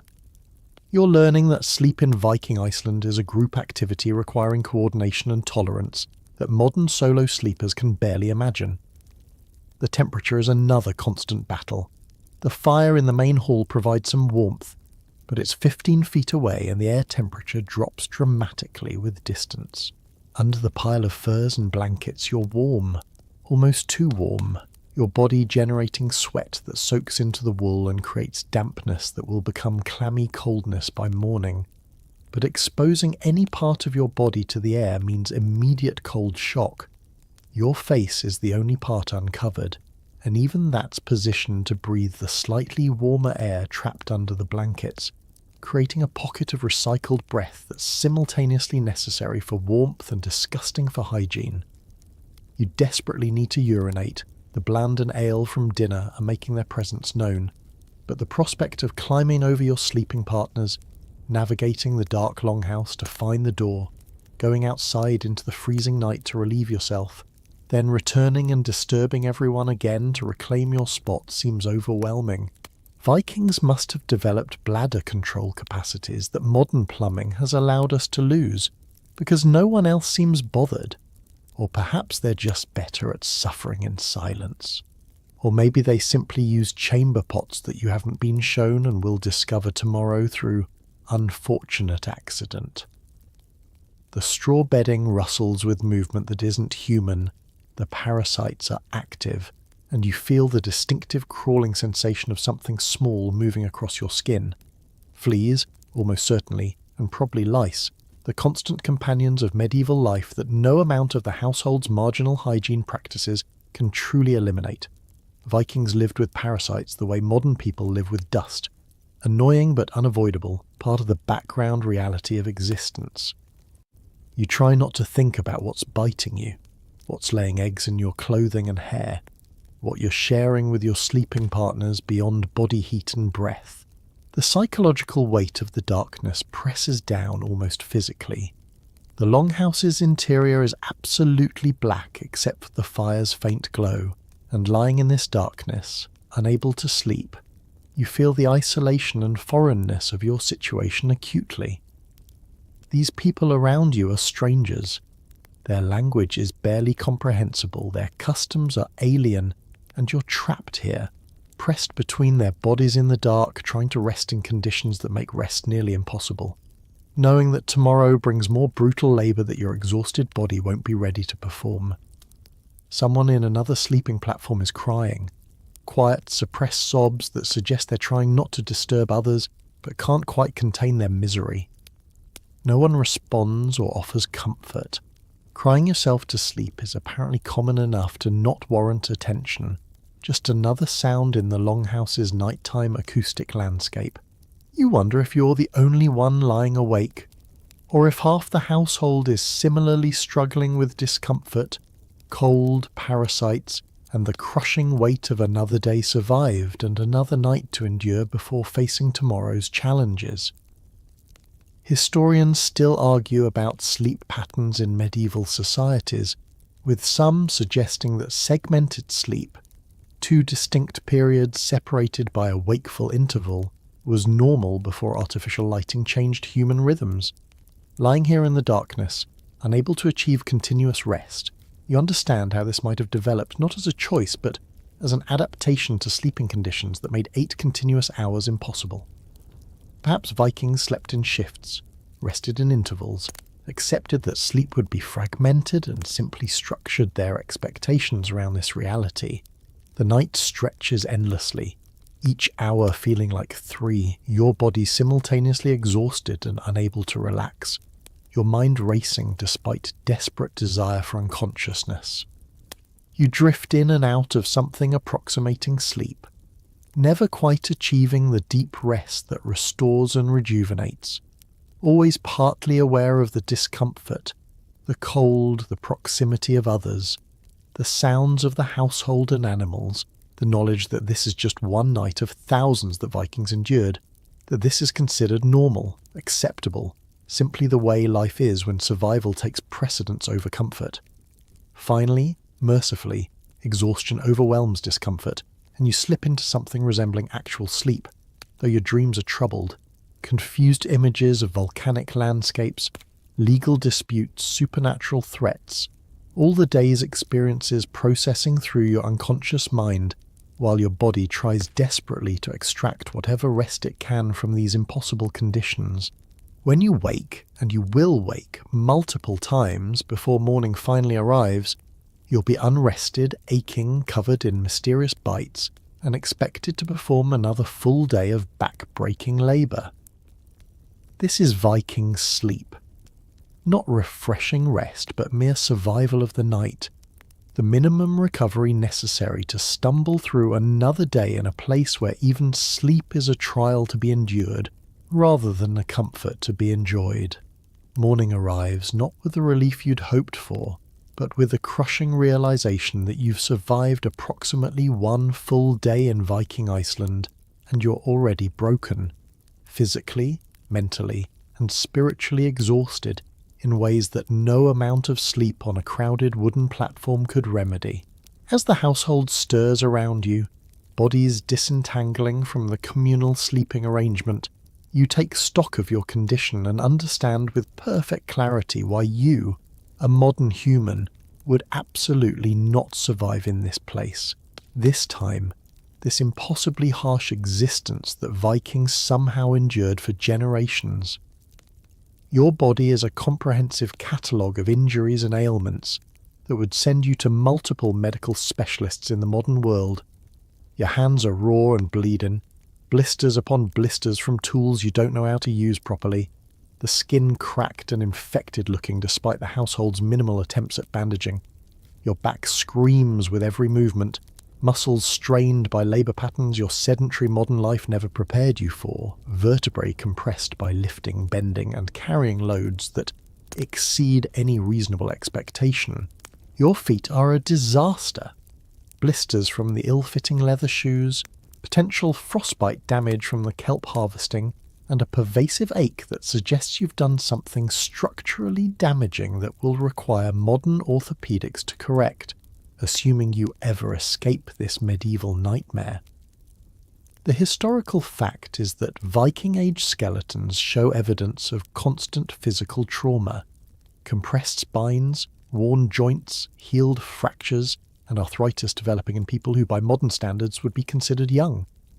The work demanded by survival in Iceland destroyed bodies systematically, grinding down even the strongest individuals through relentless physical demands that never ceased, never allowed recovery, just accumulated damage year after year until the body simply gave out, usually by age 50 if you were lucky, often much earlier if you weren't. You're also comprehensively filthy in ways that go beyond simple dirt. The fish oil in your clothing has mixed with sweat, volcanic ash, animal waste and wood smoke to create a coating that feels almost alive on your skin, a biological film that no amount of the household's minimal washing would remove. Your hair is matted, probably hosting lice that you can feel crawling when you pay attention, though you've learned not to pay attention because acknowledging the parasites makes them somehow worse. Your teeth feel coated with something unpleasant. Your breath probably rivals the Hakal for pure offensive power, and you've stopped noticing your own smell, which suggests you've crossed some threshold of filthiness that your olfactory system simply surrendered to, rather than continue reporting. The psychological damage might be worse than the physical. You've witnessed slavery, infant exposure, and casual brutality that your modern ethics condemn absolutely. Yet you've been complicit through simple survival necessity, unable to object without risking your own safety. You've lied under oath, supported false claims, and participated in a legal system that values power over justice, all because refusing would mark you as outsider, as threat, as someone who doesn't belong in this community that's grudgingly sheltering you. The moral compromises required for survival in Viking Iceland are profound, eroding the ethical foundations that civilization spent centuries building, reducing you to the simple arithmetic of staying alive regardless of the cost to your principles or your soul. Historians still argue about whether Vikings experienced moral distress over their society's practices, or if they simply accepted slavery, violence, and hardship as natural features of existence, requiring no justification or guilt. Standing here, exhausted and compromised, you understand that survival creates its own morality. When the alternative is death, almost anything becomes acceptable, almost any compromise justified, almost any degradation preferable to the finality of freezing, starving, or being cast out into the hostile landscape that surrounds the thin islands of human habitation. The quirky and devastating truth is that everything in Viking Iceland is harder than you imagine possible. Getting water requires a dangerous trek and constant vigilance against contamination. Staying warm means wearing pounds of scratchy wool infused with fish oil that makes you smell like a maritime disaster. Eating involves foods so aggressively preserved and fermented that they assault your palate with flavors evolution never prepared you to accept. Working means destroying your body through labor that would violate every modern workplace safety regulation ever conceived. Sleeping means huddling with strangers on wooden platforms while parasites feast on your blood and cold seeps through inadequate bedding. Even the simple act of existing requires constant effort, constant awareness, constant struggle against an environment that seems designed to kill humans and barely tolerates their presence. You stumble outside for morning ablutions and realize you can barely walk. Your legs are so stiff and sore that each step is agony. Your feet are probably damaged beyond what a single day's rest could heal, and you're moving like someone 3 times your age, hobbling and wincing with every movement. Vikings who survived to old age must have been in constant pain, their bodies broken by decades of this existence, held together by sheer stubborn refusal to die and the knowledge that stopping work meant starvation for themselves and their dependents. There was no retirement, no pension, no graceful aging. You worked until your body failed completely, then you became a burden the household might or might not choose to seem support, depending on resources and your past contributions to collective survival. The morning meal appears, more of the same aggressively terrible food from yesterday, and you realize you can't face it. The thought of choking down another bowl of smoky porridge, another piece of rock-hard stockfish, another cube of fermented shark makes your stomach rebel. But not eating isn't an option. You need the calories. Your body is desperately depleted, and refusing food would insult the household and raise questions about your fitness to remain in the community. You force it down, each bite a battle against your gag reflex, your modern palate in full revolt against the assault of fermented, smoked, and preserved foods that Vikings considered normal sustenance. The household is preparing for another day of brutal labour. The fields need work, the livestock need tending, the endless maintenance of survival in this harsh land continues regardless of your physical or emotional state. You're expected to participate, to contribute, to prove your worth to the household that's sheltering you despite your obvious incompetence. But as you try to grip a tool with your ruined hands, as you attempt to bend your damaged back, as you take a step on your injured feet, you realize the fundamental truth. You cannot do this. Not for another day, certainly not for the weeks, months, years that survival would require. You're finished, broken after barely 24 hours in a place where Vikings lived their entire lives. Everything you took for granted in modern life reveals itself as crucial. Medical care for injuries and illnesses that Vikings either survived or didn't. Climate control that maintains comfortable temperatures without constant fire tending and fuel gathering. Plumbing that provides clean water and sanitary waste disposal. Electric light that extends productive hours and banishes the terrifying darkness. Diverse, safe food that doesn't require you to develop a taste for putrefied shark. And perhaps most importantly, the absence of constant physical labour that destroys the body and spirit through sheer relentless demand. Vikings weren't superhuman. They were desperately ordinary humans trapped in extraordinary circumstances, doing whatever necessary to survive in conditions that killed the weak, the unlucky, and the insufficiently brutal. They developed remarkable adaptations, high pain tolerance, efficient movement patterns that conserved energy, social structures that distributed survival burdens, and psychological frameworks that made the unbearable seem normal. But these weren't superpowers, they were survival responses, often inadequate, frequently failing, producing a society where childhood mortality was horrific, where reaching age 50 was exceptional, where suffering was so universal that it became unremarkable. You look around the longhouse, at the people preparing for another day of survival, and you see them clearly now. Not romantic Vikings of saga and legend, but exhausted humans grinding through existence on the edge of sustainability, where one bad harvest, one harsh winter, one volcanic eruption could erase everything they've struggled to build. They're not thriving, they're enduring, accepting hardships that would break modern spirits because the alternative is death, and humans will tolerate almost anything if the only other option is non-existence. The verdict on your survival is clear. You wouldn't make it. Not through incompetence, though your modern skills are useless here, nor through weakness, though your body is soft compared to Viking standards. You'd fail because survival in this place requires accepting a quality of life so degraded, so constantly uncomfortable, so comprehensively difficult that maintaining the will to continue becomes the primary challenge. Vikings survived not because Iceland was tolerable, but because they had no choice, no escape, no alternative except to endure or die, and the human capacity for endurance, while impressive, is finite. As you stand there, broken and defeated after one day, you understand that Viking Iceland wasn't an adventure or a challenge to be overcome.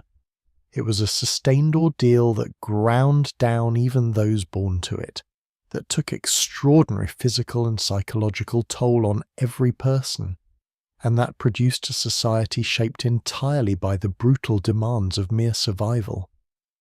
The sagas celebrate heroes and battles, but the real Viking story is grimmer.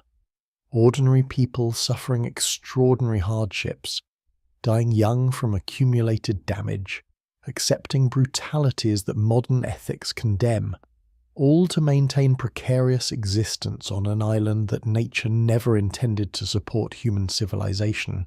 Do you remember the morning's first moments, when you woke in darkness to sounds of animals and smells of dung smoke? That was the best moment of your Viking day before the labour began, before the injuries accumulated,